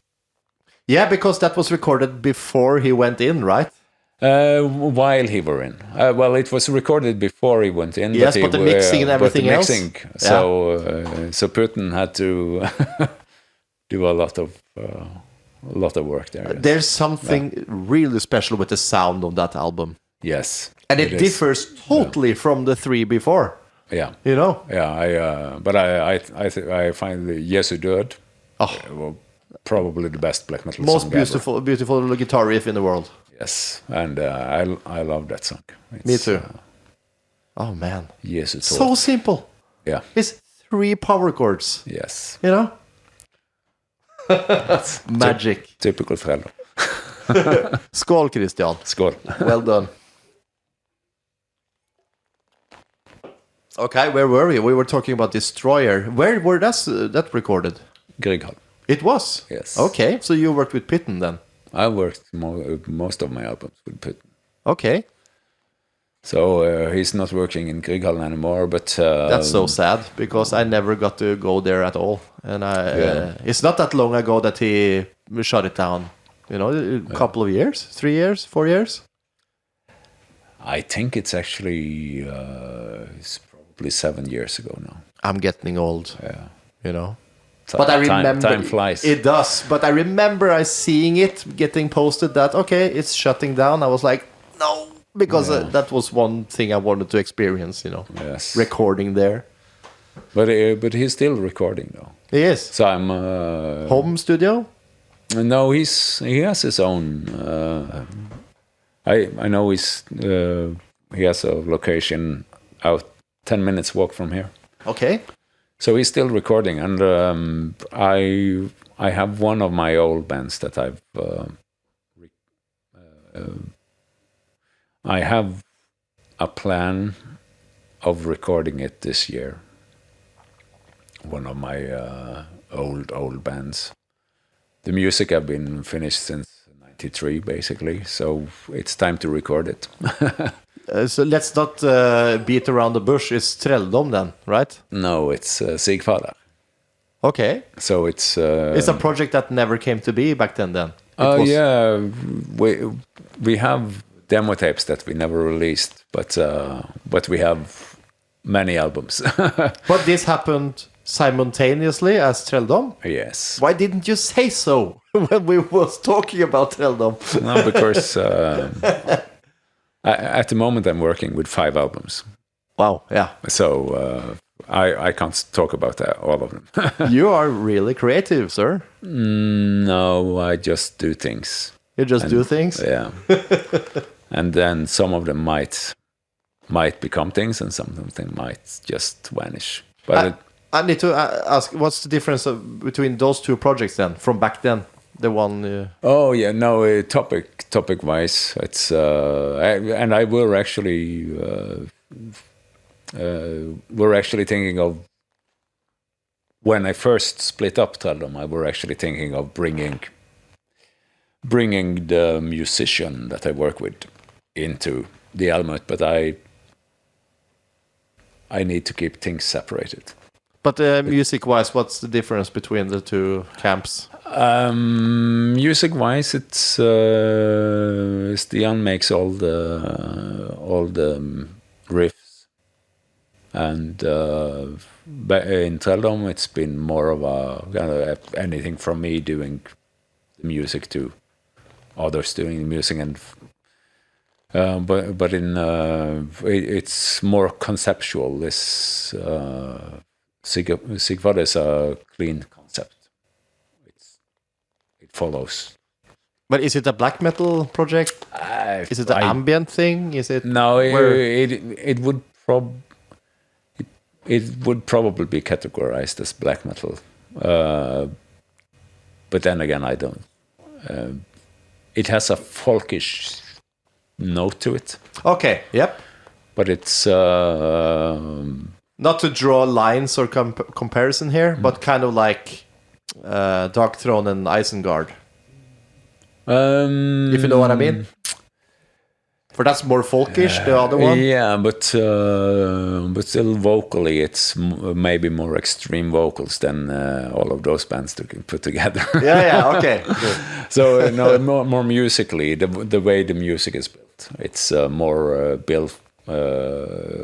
You can recognize folk music in the riffs, the whole flow of the music. Although it's not pretending to be folkish in the sense of the way of presenting it. It's more of the basic notes that you build music. So it's really sharp black metal in that sense. But it's would love to hear it.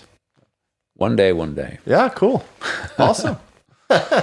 So, but yeah, but it's yeah, it's so that's one of the things that I'm quite certain that I will record it with Putin. He already did the demos and everything. We never released the demos anyway. So, but we were in Katedralen back in I think it was '96 or so, and so we have some demos from back then. That's all. Oh, you recorded demos in Katedralen? Yeah, but okay. But I want to record them as a yeah, sure. Because this was kind of just we just wanted to record a demo tape, so we have already recorded some of it, but we won't release that anyway. So it's that's for you. Yeah. But he's still active recording black metal bands. Yes. Okay. Yes. What's his new studio called? I don't know. This is something Stian would know. Okay, yeah, and, cool. And Putin would know it as well. I can just call him and say, "What's your?" I could do one of these with Putin, right?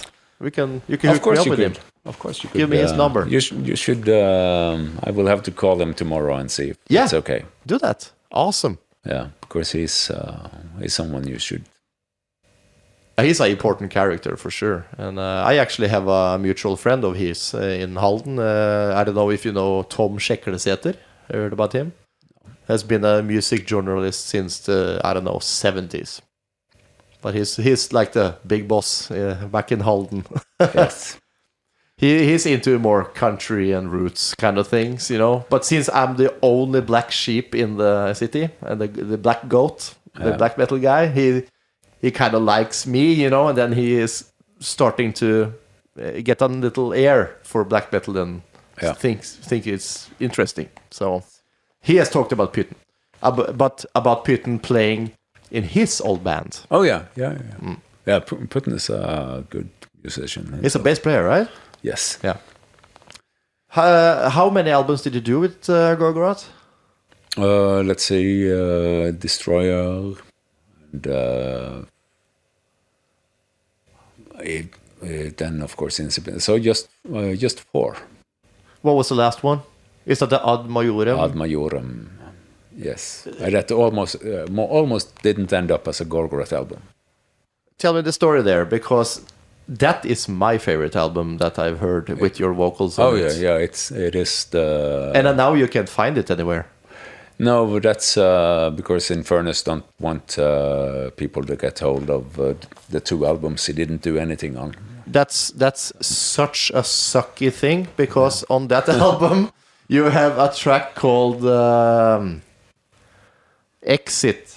Exit, yeah, lovely song. That's my favorite song, I suppose. That's so great. Yeah, it was a very... I'm very pleased with that album. I think Frost is doing excellent drums on it. Yeah, he does. When it comes to drummers in Gorgoroth, because Frost has been doing a lot of tours with us. But it's the only album? He's on Ad Majorem, and he's also on Antichrist. Is he? Yes. Oh, I did not know that. But he's a beast. He's a... Yeah, It's not many black metal drummers you can listen to and tell, that's him. But he's had one of those. We had a lot of drummers in Gorgoroth. The only drummer that I've been on stage with where I've felt that it's Gorgoroth, it's been with Frost. The only person that know how to play Possessed by Satan, that's Frost. That no one else get the beat or the rhythm to it. And that I think he's doing an excellent job on Ad Majorem. Is there any way to get that album out again? I don't follow things that I've already done, basically, so I'm not the one to ask. That one should be out. But I'm quite certain that it's out there somewhere. It is, but it's in a limited supply, you know. The first, press or whatever, and that's gone. If you know what I mean. It's not on any streaming services. Yeah, no, I'm an old boring man, so I don't pay attention to what has been done. So, oh man, you should pay attention to that one, because people deserve to hear it. Yeah, it's a very good album. It is. It is. It could be. It could. I remember when we mastered it, because it was right before I recorded it, and then we did the mix in a very almost. It was ended almost up with a killing. Sadly, it didn't happen. Killing. Yeah, but that's it might, for the world it would probably be best if murders should take place sometimes, and the people involved understand who should be gone. I see.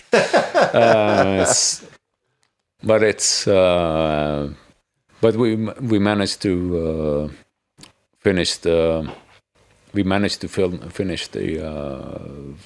mix and everything, and was that done in Grieghallen too?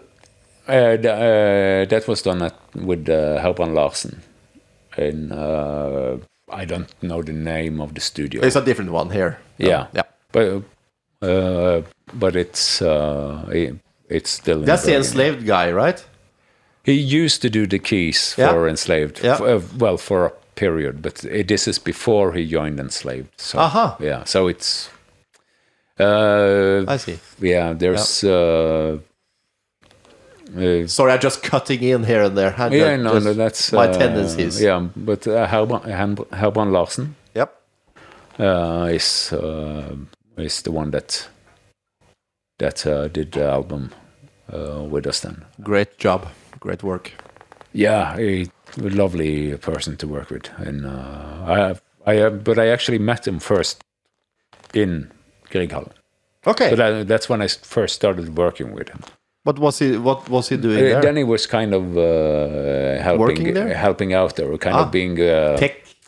Yeah. Yeah. So I met him there, and so there's been a lot of connections with him, and musically for me, there's been a lot of links. Yeah. Also with Lindy Faye and things that I work with. So many non-metal references as well. Yep. But a very pleasant guy to work with. Also with Katedralen, and when I work with her, I usually work with here in Bergen. I work with. It started with Putten. We'll still continue doing that. He's perfect for someone with my focus on music. He's a perfect person to work with. Herman, I worked quite a lot with him, and then Ivar Sandøy, which I did Ghosts Invited with. Yeah. That's he's. So it's kind of become a threefold here in, and all of them are very. They have similarities, but different qualities. They should have, Yeah, or else just stick to one. Yeah. But Albon was the one that did Almajorum, yes. What label was that released through? It wasn't indie, right? No, it was released through Regain. Regain Records, yeah. Yes. Which we made bankrupt. You did? Yes, of course. Of course. What did you do? I haven't heard this story, I think. People that don't work with us, they go bankrupt. Yeah, as it should be. Wish I had that power. But what happened? Yes, I do remember what happened. Actually, I think I met Tom Cato somewhere, and I heard about Of Hell. Were you involved with that? No, that was Shagrat. Sorry, Yeah. I'm comparing here now. And I like the way you say Shagrat. yeah, sorry, my mistake. Probably cut that one out. Luckily this is not live. Oh man. Du kan bare knipse meg I bakgrunnen når jeg sier noe feil, ikke sant? Fy faen. Ja. Okay, back on track. What happened after you left Gorgoroth? Or do you want to talk about what happened with Gorgoroth? It's a very complicated situation, which just touch upon it. So I can go into minor elements because it's a long time ago now. Anyway, it's 12 years ago. It is and both Infernus and also Tom or King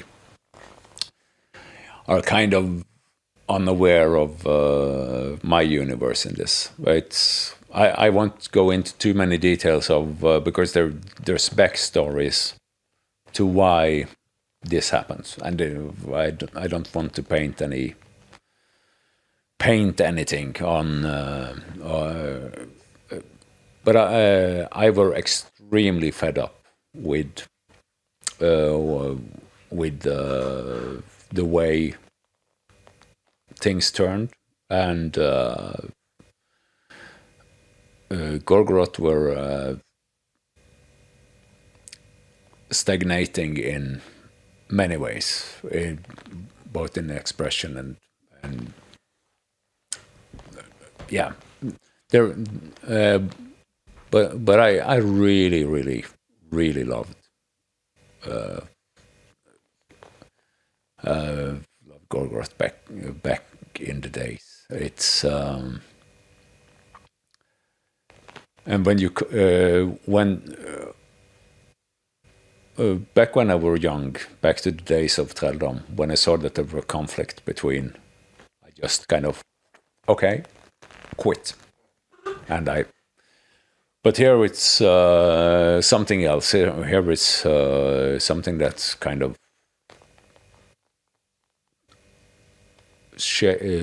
taken way more space than anything else.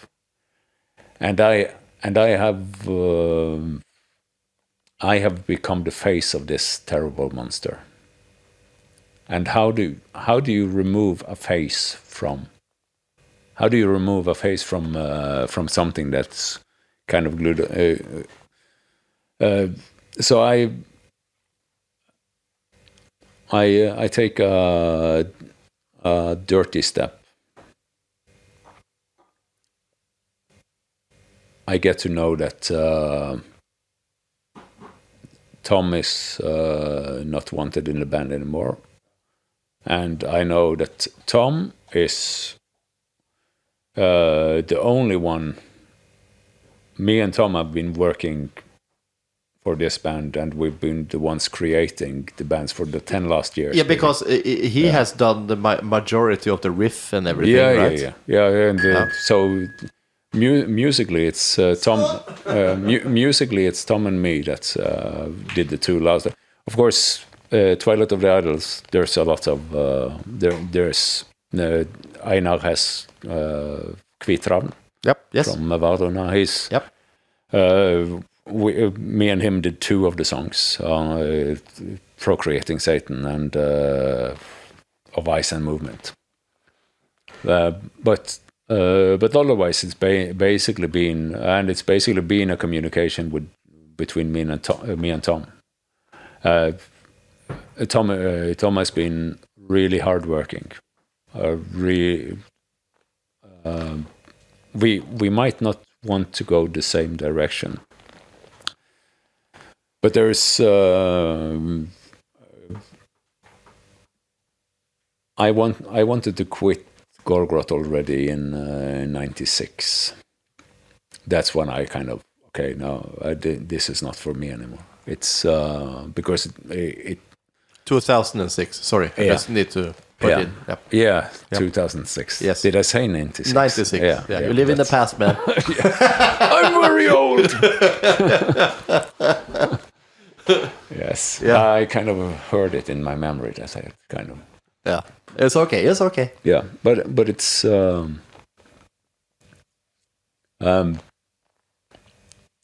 and for me it's. How do you quit something that you have become the face of? Yeah. If you are the face of a band, how do you quit? You have to quit in the way that you cannot be wanted back. People want to wish you back, and Tom didn't know this, but I did the whole scenery with. The idea was to win the name and give it back to Roger. Oh yeah, the court case. Yeah, that was the goal of it, and Tom would have done this, even though he didn't know about it. But for me, it was more this the whole idea of become so hated that people that love the band don't wish you back. Yep. And but was that the plan all along? That was my plan, but Tom didn't know about it. This is also funny because I was kind of there. I remember this was with my previous band, not related to black metal. I got to know the indie guys, Yeah. and we were hanging out in Hamar, where those guys are from, you know, in their studio up there at Gjellum or whatever it is, and you know, Espen. Yeah. And we had a party up there, and he told me about this, and he was like backing you guys in your case and stuff. Yeah, but they didn't know anything about No, it. no, This, but this was just my Yep.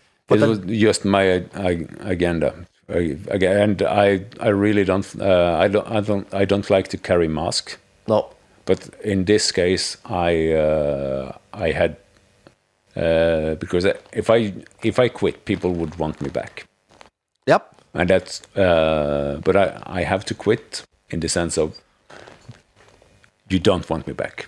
I just remember, I just thinking before you told me this at all, I remember thinking, this is quite funny court case, because two guys that came after the original member are claiming the name.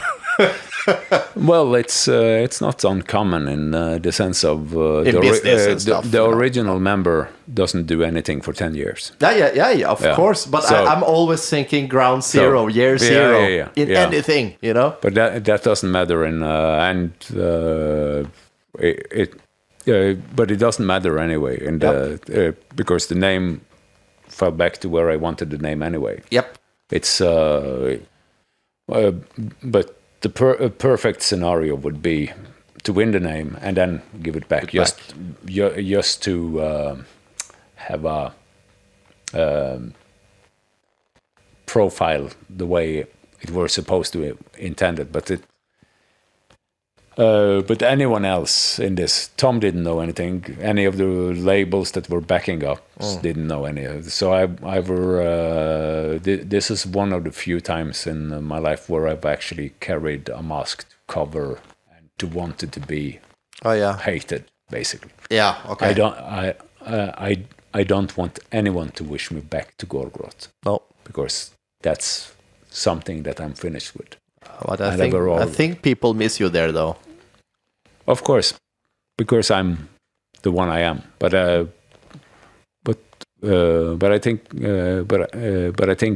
Gorgoroth should be the way it wants to be. Of course. And sure. I think it's the best outcome of.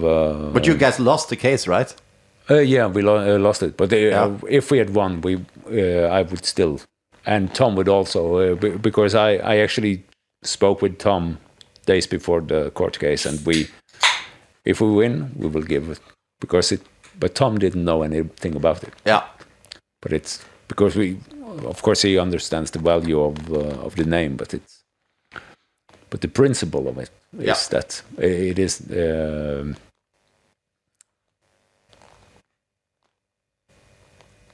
I don't want to do Gorgoroth. Yep, I get you. I hear you. I love it, and I'm very proud of what we did with Gorgoroth. But we almost have the albums there. We need to get Ad Majorem out.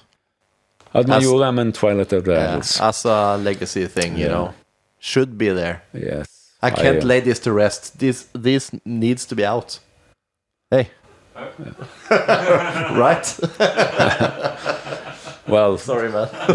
You have to talk to me and Tom then, because we are the ones that own the music. Yeah, there we go. Let's call Tom. And what happened after you left then? Gorgoroth. Oh no, I've done several things. Yeah, in a way. So what was the first thing you did? Polish my shoes, probably. Yeah, that's not a project in itself, is it?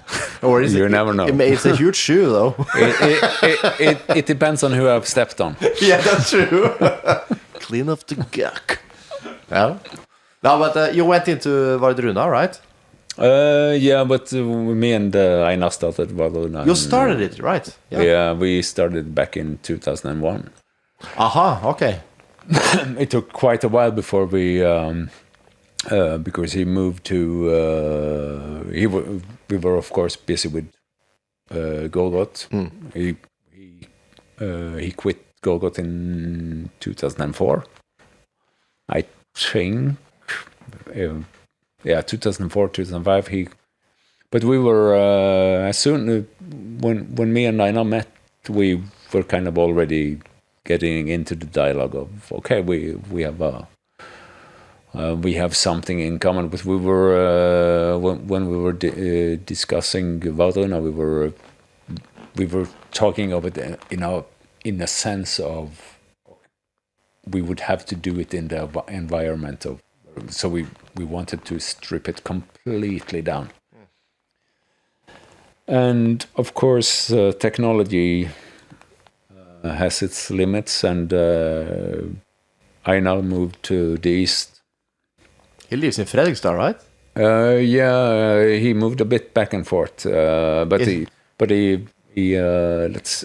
Is he over there now? I think he lives in Fredrikstad, right? He's on the east coast at the moment. Yeah. Yes. He's from your city. So, but he. So we had a big time gap where we kind of just communicated on a distance. Yeah. And Einar is one of the few people that I can work with in a close space. Like normally I would chase out anyone involved in the band when I do a recording. But Einar is one of the people that I can sit and kind of perform in front of. Yeah. And create with. And we have very good dialogue. And, has it been this old folklorish, traditional acoustic project from the start? It was even more stripped down in the beginning. Okay. But then when we started with the first song that we approached was Gaahls, and we started the idea here in Bergen, but then I went to visit him in the east when and it took quite a while before we released the first album, but we were working.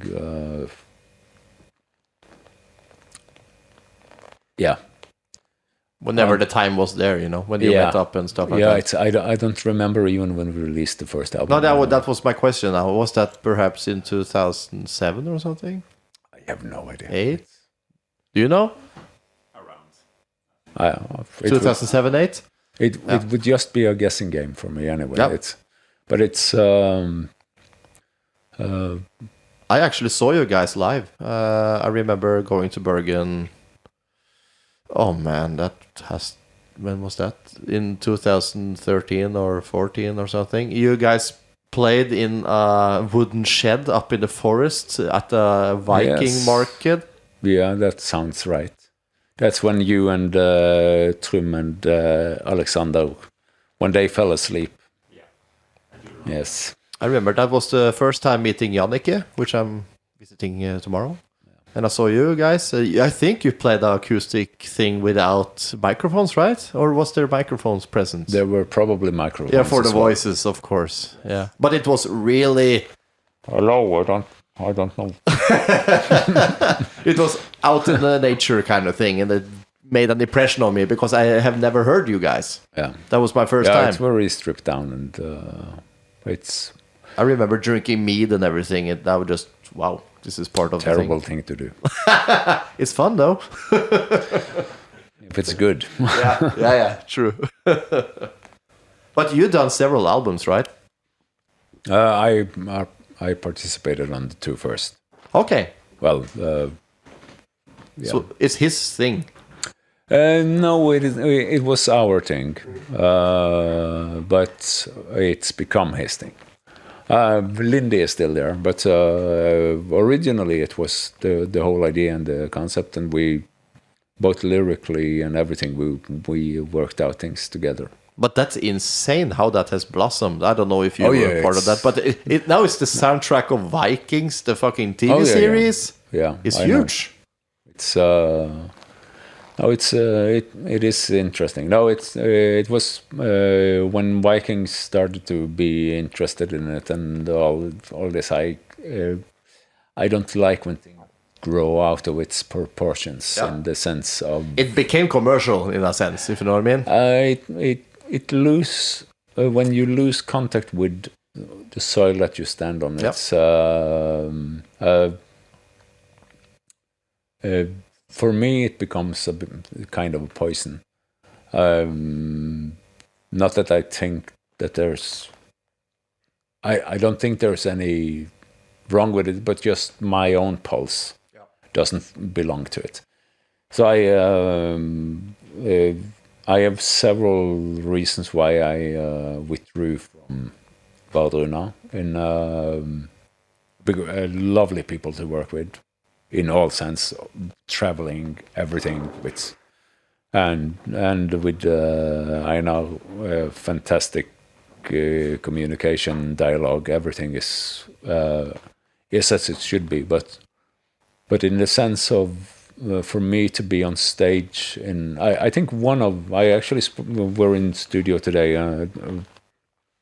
with another project, but where I had this as a topic, and one of the main reasons why I quit in Wardruna, because there's so many sounds that are on track, like anything from rivers to nature sounds. Yeah. And because of this, it limits the liberty of what you're doing as an artist. Yeah, you're kind of adding effects, you know. Yeah, you're, but it's not the adding of the effects, but it's that you're tied down to the tempo of the effects. So you kind of have. For me, it becomes a karaoke show rather than to be there and present the energy. I get you. Yeah. So because there's nothing fake with it. It's just that as soon as you have samples that you have to follow, and you can do this in music anyway. But if you have someone that control it so that it can follow the pace of the I see a metronome. The energy unnatural metronome. But when you have this as something that goes through the show continuously, and you kind of are, it kind of. So for me, it became one of the things that for me became kind of this doesn't sound right to me. This is not. It doesn't allow me to live. It's supposed to be from the soil, as you said. You know, it's not supposed to come out of a production. Yeah. So it's and that's one of the main reasons why I had to quit, because I love the people, and I love the music, and I love the energy that we sent, but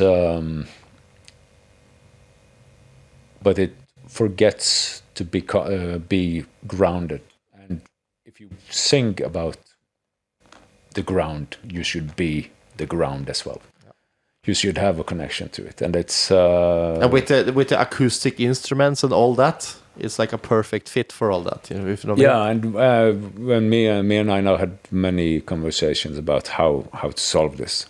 It's how do we. So it's been an issue that we've been talking about since the beginning of the creation of it. Yeah. So it's there's no bad blood. You just different creative wise. It's just that time and opportunity, and it there's no some are willing to do things because they want to happen now, and I'm not. But there's definitely no ill blood whatsoever. It's I look forward for me and I not to work again. It's one of the few that I actually can work with. I'm really happy that I catch that show back then. That was special. First time experiencing anything like that. So, but what happened after this? We come up to this part now. We come up to. Me and Tom went on to Gaahls Wyrd. Gaahls Wyrd, yes, that's true. Yeah, sorry. Gaahls Wyrd is. Tell me about that. How did that come together? Let's see. This is the part when this lovely gentleman is involved.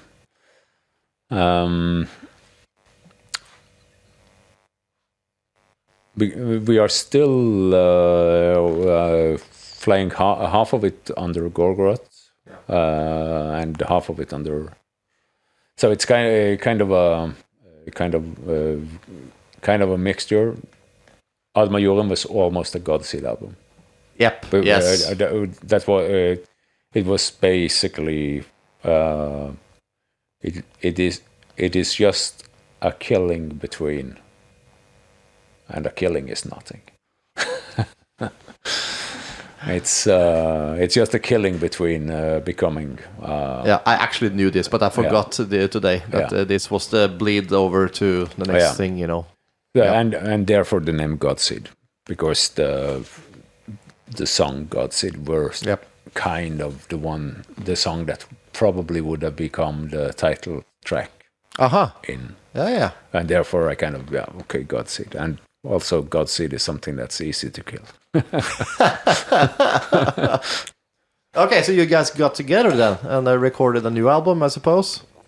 Well, Turbulence. Or was it a live band before it became a studio band? Live band, definitely. Doing well. You always do both things at the same time. You're creating and you're doing things live anyway. So it's not like you're stuck in. No, but you didn't get together and just go out and play Gorgoroth songs. We did our songs. Yes. Yeah. And then you made an album, right? Or was it a studio first?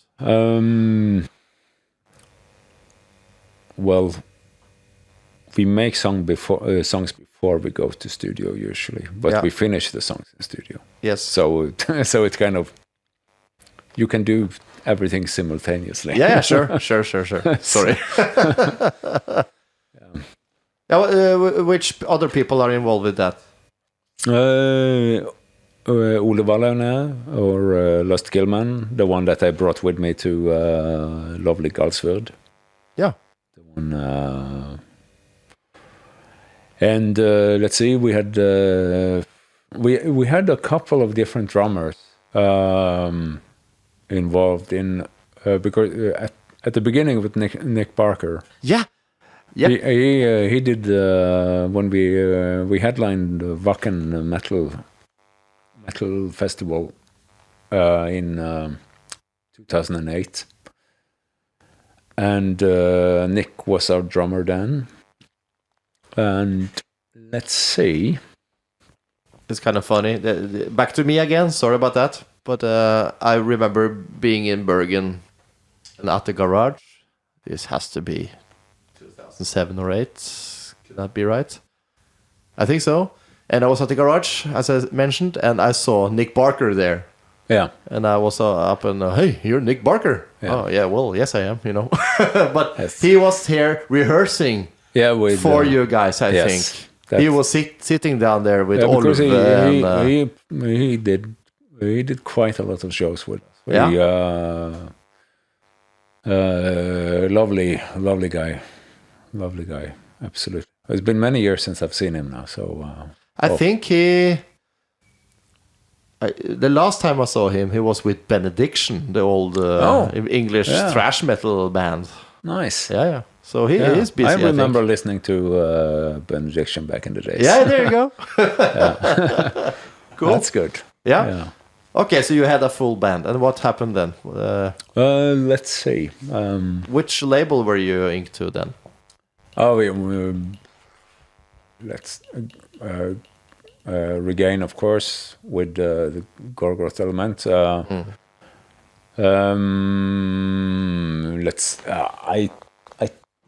I think actually indie recordings got the Godseed, and this is me as this shows how much I care about. I just want music to be created, basically. You have to be a businessman too. I'm so sorry, man. No, I don't. Someone else can be this. But I do believe that indie were the ones that came up with the best contract. I believe you released with them. Yeah, that's Yeah. in my memory at least.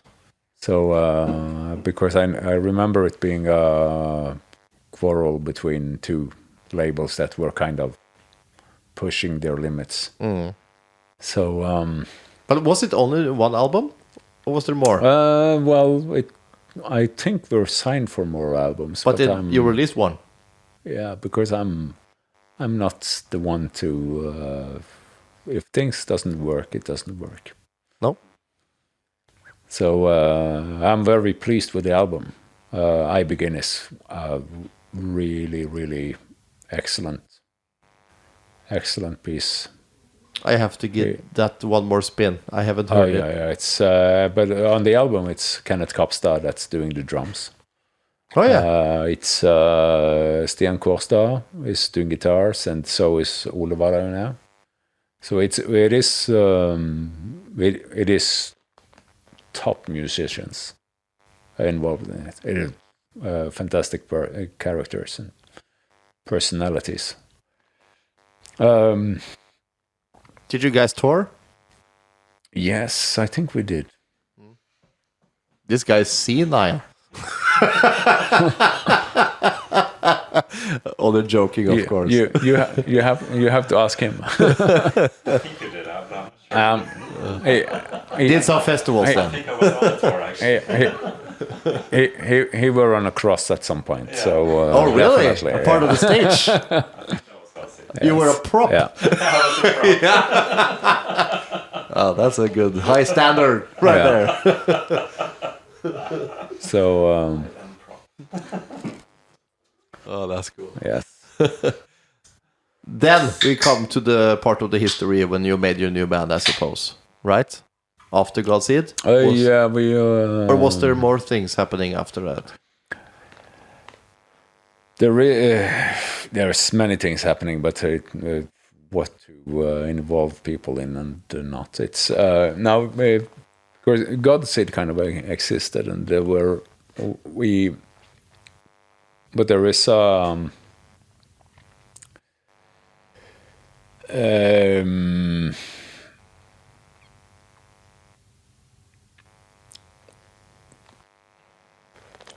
I need to work with people that understand patience and are not.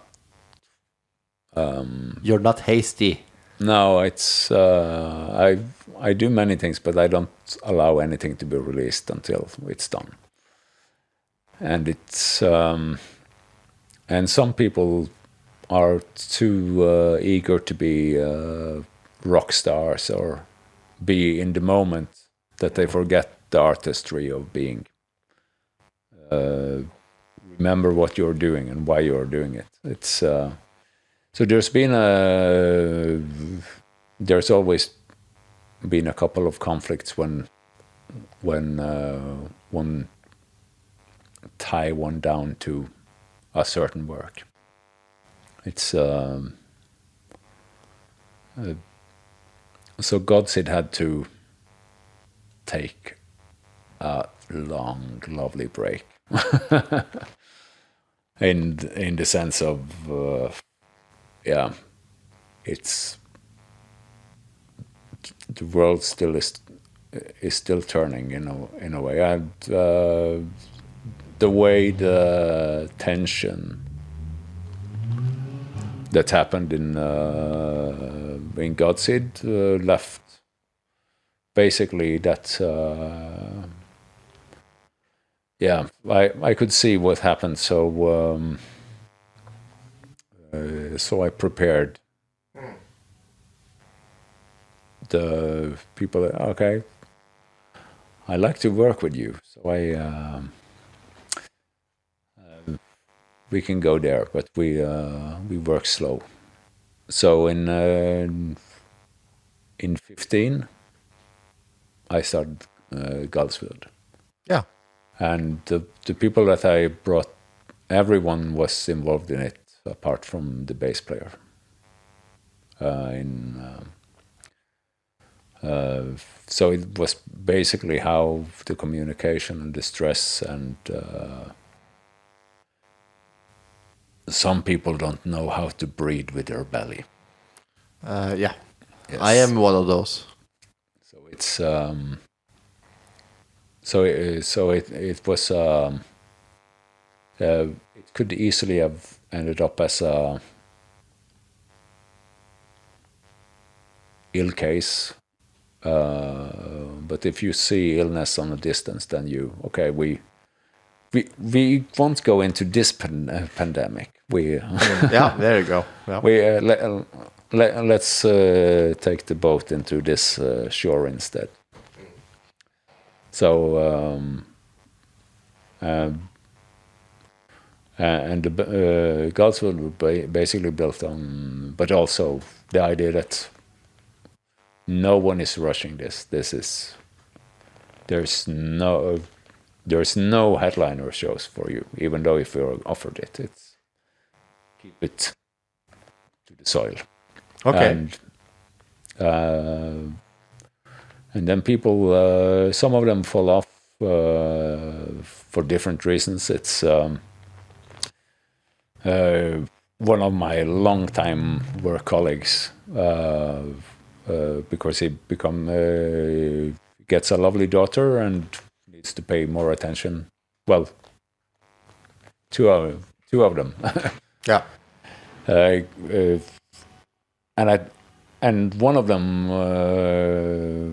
fall away because he is basically too busy with way too many other bands. Yeah. And for me, I can't build a band with people that are always being replaced. That's true. So things have I've ended up with at the moment we are foursome. We use a session member. I have a fifth member in eyesight. Really, really, really excellent person. Fantastic guitarist. Well, maybe even more fantastic person. But there's many things that need to fall into place for things to work. But socially, I have a fifth member potential that I know would work socially and musically. Yeah. But it's, of course, distance. There's a lot of logistics that need to fall into place. But I'm always paying attention to how the surroundings fall. I will not allow anyone to become what has been lacking in other bands, basically. Yeah. It's so strict and burned. But you guys, you released one album, right? That's not that long ago. Maybe 2019. Is that correct? That's the release date. Yes. Yeah. And you did some touring. We've done a lot of touring. Yeah. Yes. What's up next after this bullshit is over?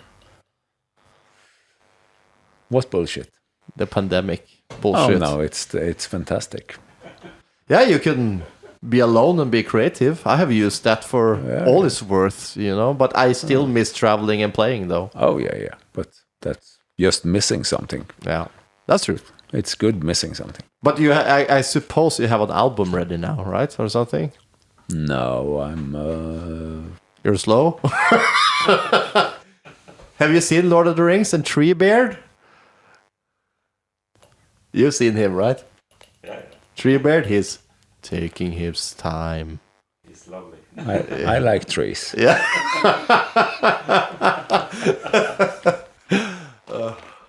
That's cool. But we have come to present day. You have been a patient man with me and gone through the history here. So I'm appreciative. Thank you. Parts of this. Yeah, parts of it, of course. We need to do 3 more to get everything. But probably 65 if you want to be correct, but Let's do that. But then you need to come over to the eastern parts. I can travel here all the time. of course you can. Yeah, sure. But let's talk about the present day and what's coming up. Yeah, we'll see. I never talk about things before it's done, basically. But I'm working on 5 different recordings at the moment. Yeah, you said so. That's cool. Any planned? It's stupid to be talking about shows.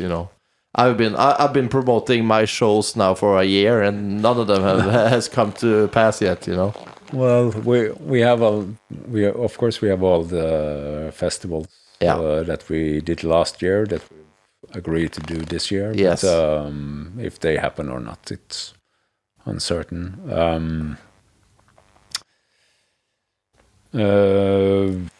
But you're in the studio now with 5 projects, right?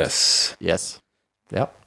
And let's say we also have at the end of the year, if it is possible, we have a tour that we will do with Heilung. Yeah. Actually played together with Heilung in Romania. Yeah, Romania is a lovely country. Yeah, we went there once. We played in Alba Julia in a fortress. That was like the day after Midgardsblot, actually. And we played with Heilung, and that was the first time I heard that. Yeah. That they were playing the last, and it was all of a sudden, it was like all night long, and all of a sudden it was dum dum dum dum dum dum. What's going on? Yeah. But that was an amazing show. Yeah, they have. No, but that's the only things that we've kind of put in stone, if it's possible to put anything in stone this year. But that's we were supposed to do it last year, but it's part of the things that we've kind of just drawn around. Yes. So we'll see. It's nothing is finished yet. Personally, I think that I like the pandemic in a way. I'm sure. So a couple of more years and I'm... Oh man, I would die, I think. I got to fly here today. That was the first flight since, I don't know, February. Oh, that was great. No Jack Daniels on the plane though. But that's good, because Jack Daniels is not good for anyone. No, but it's airplane food,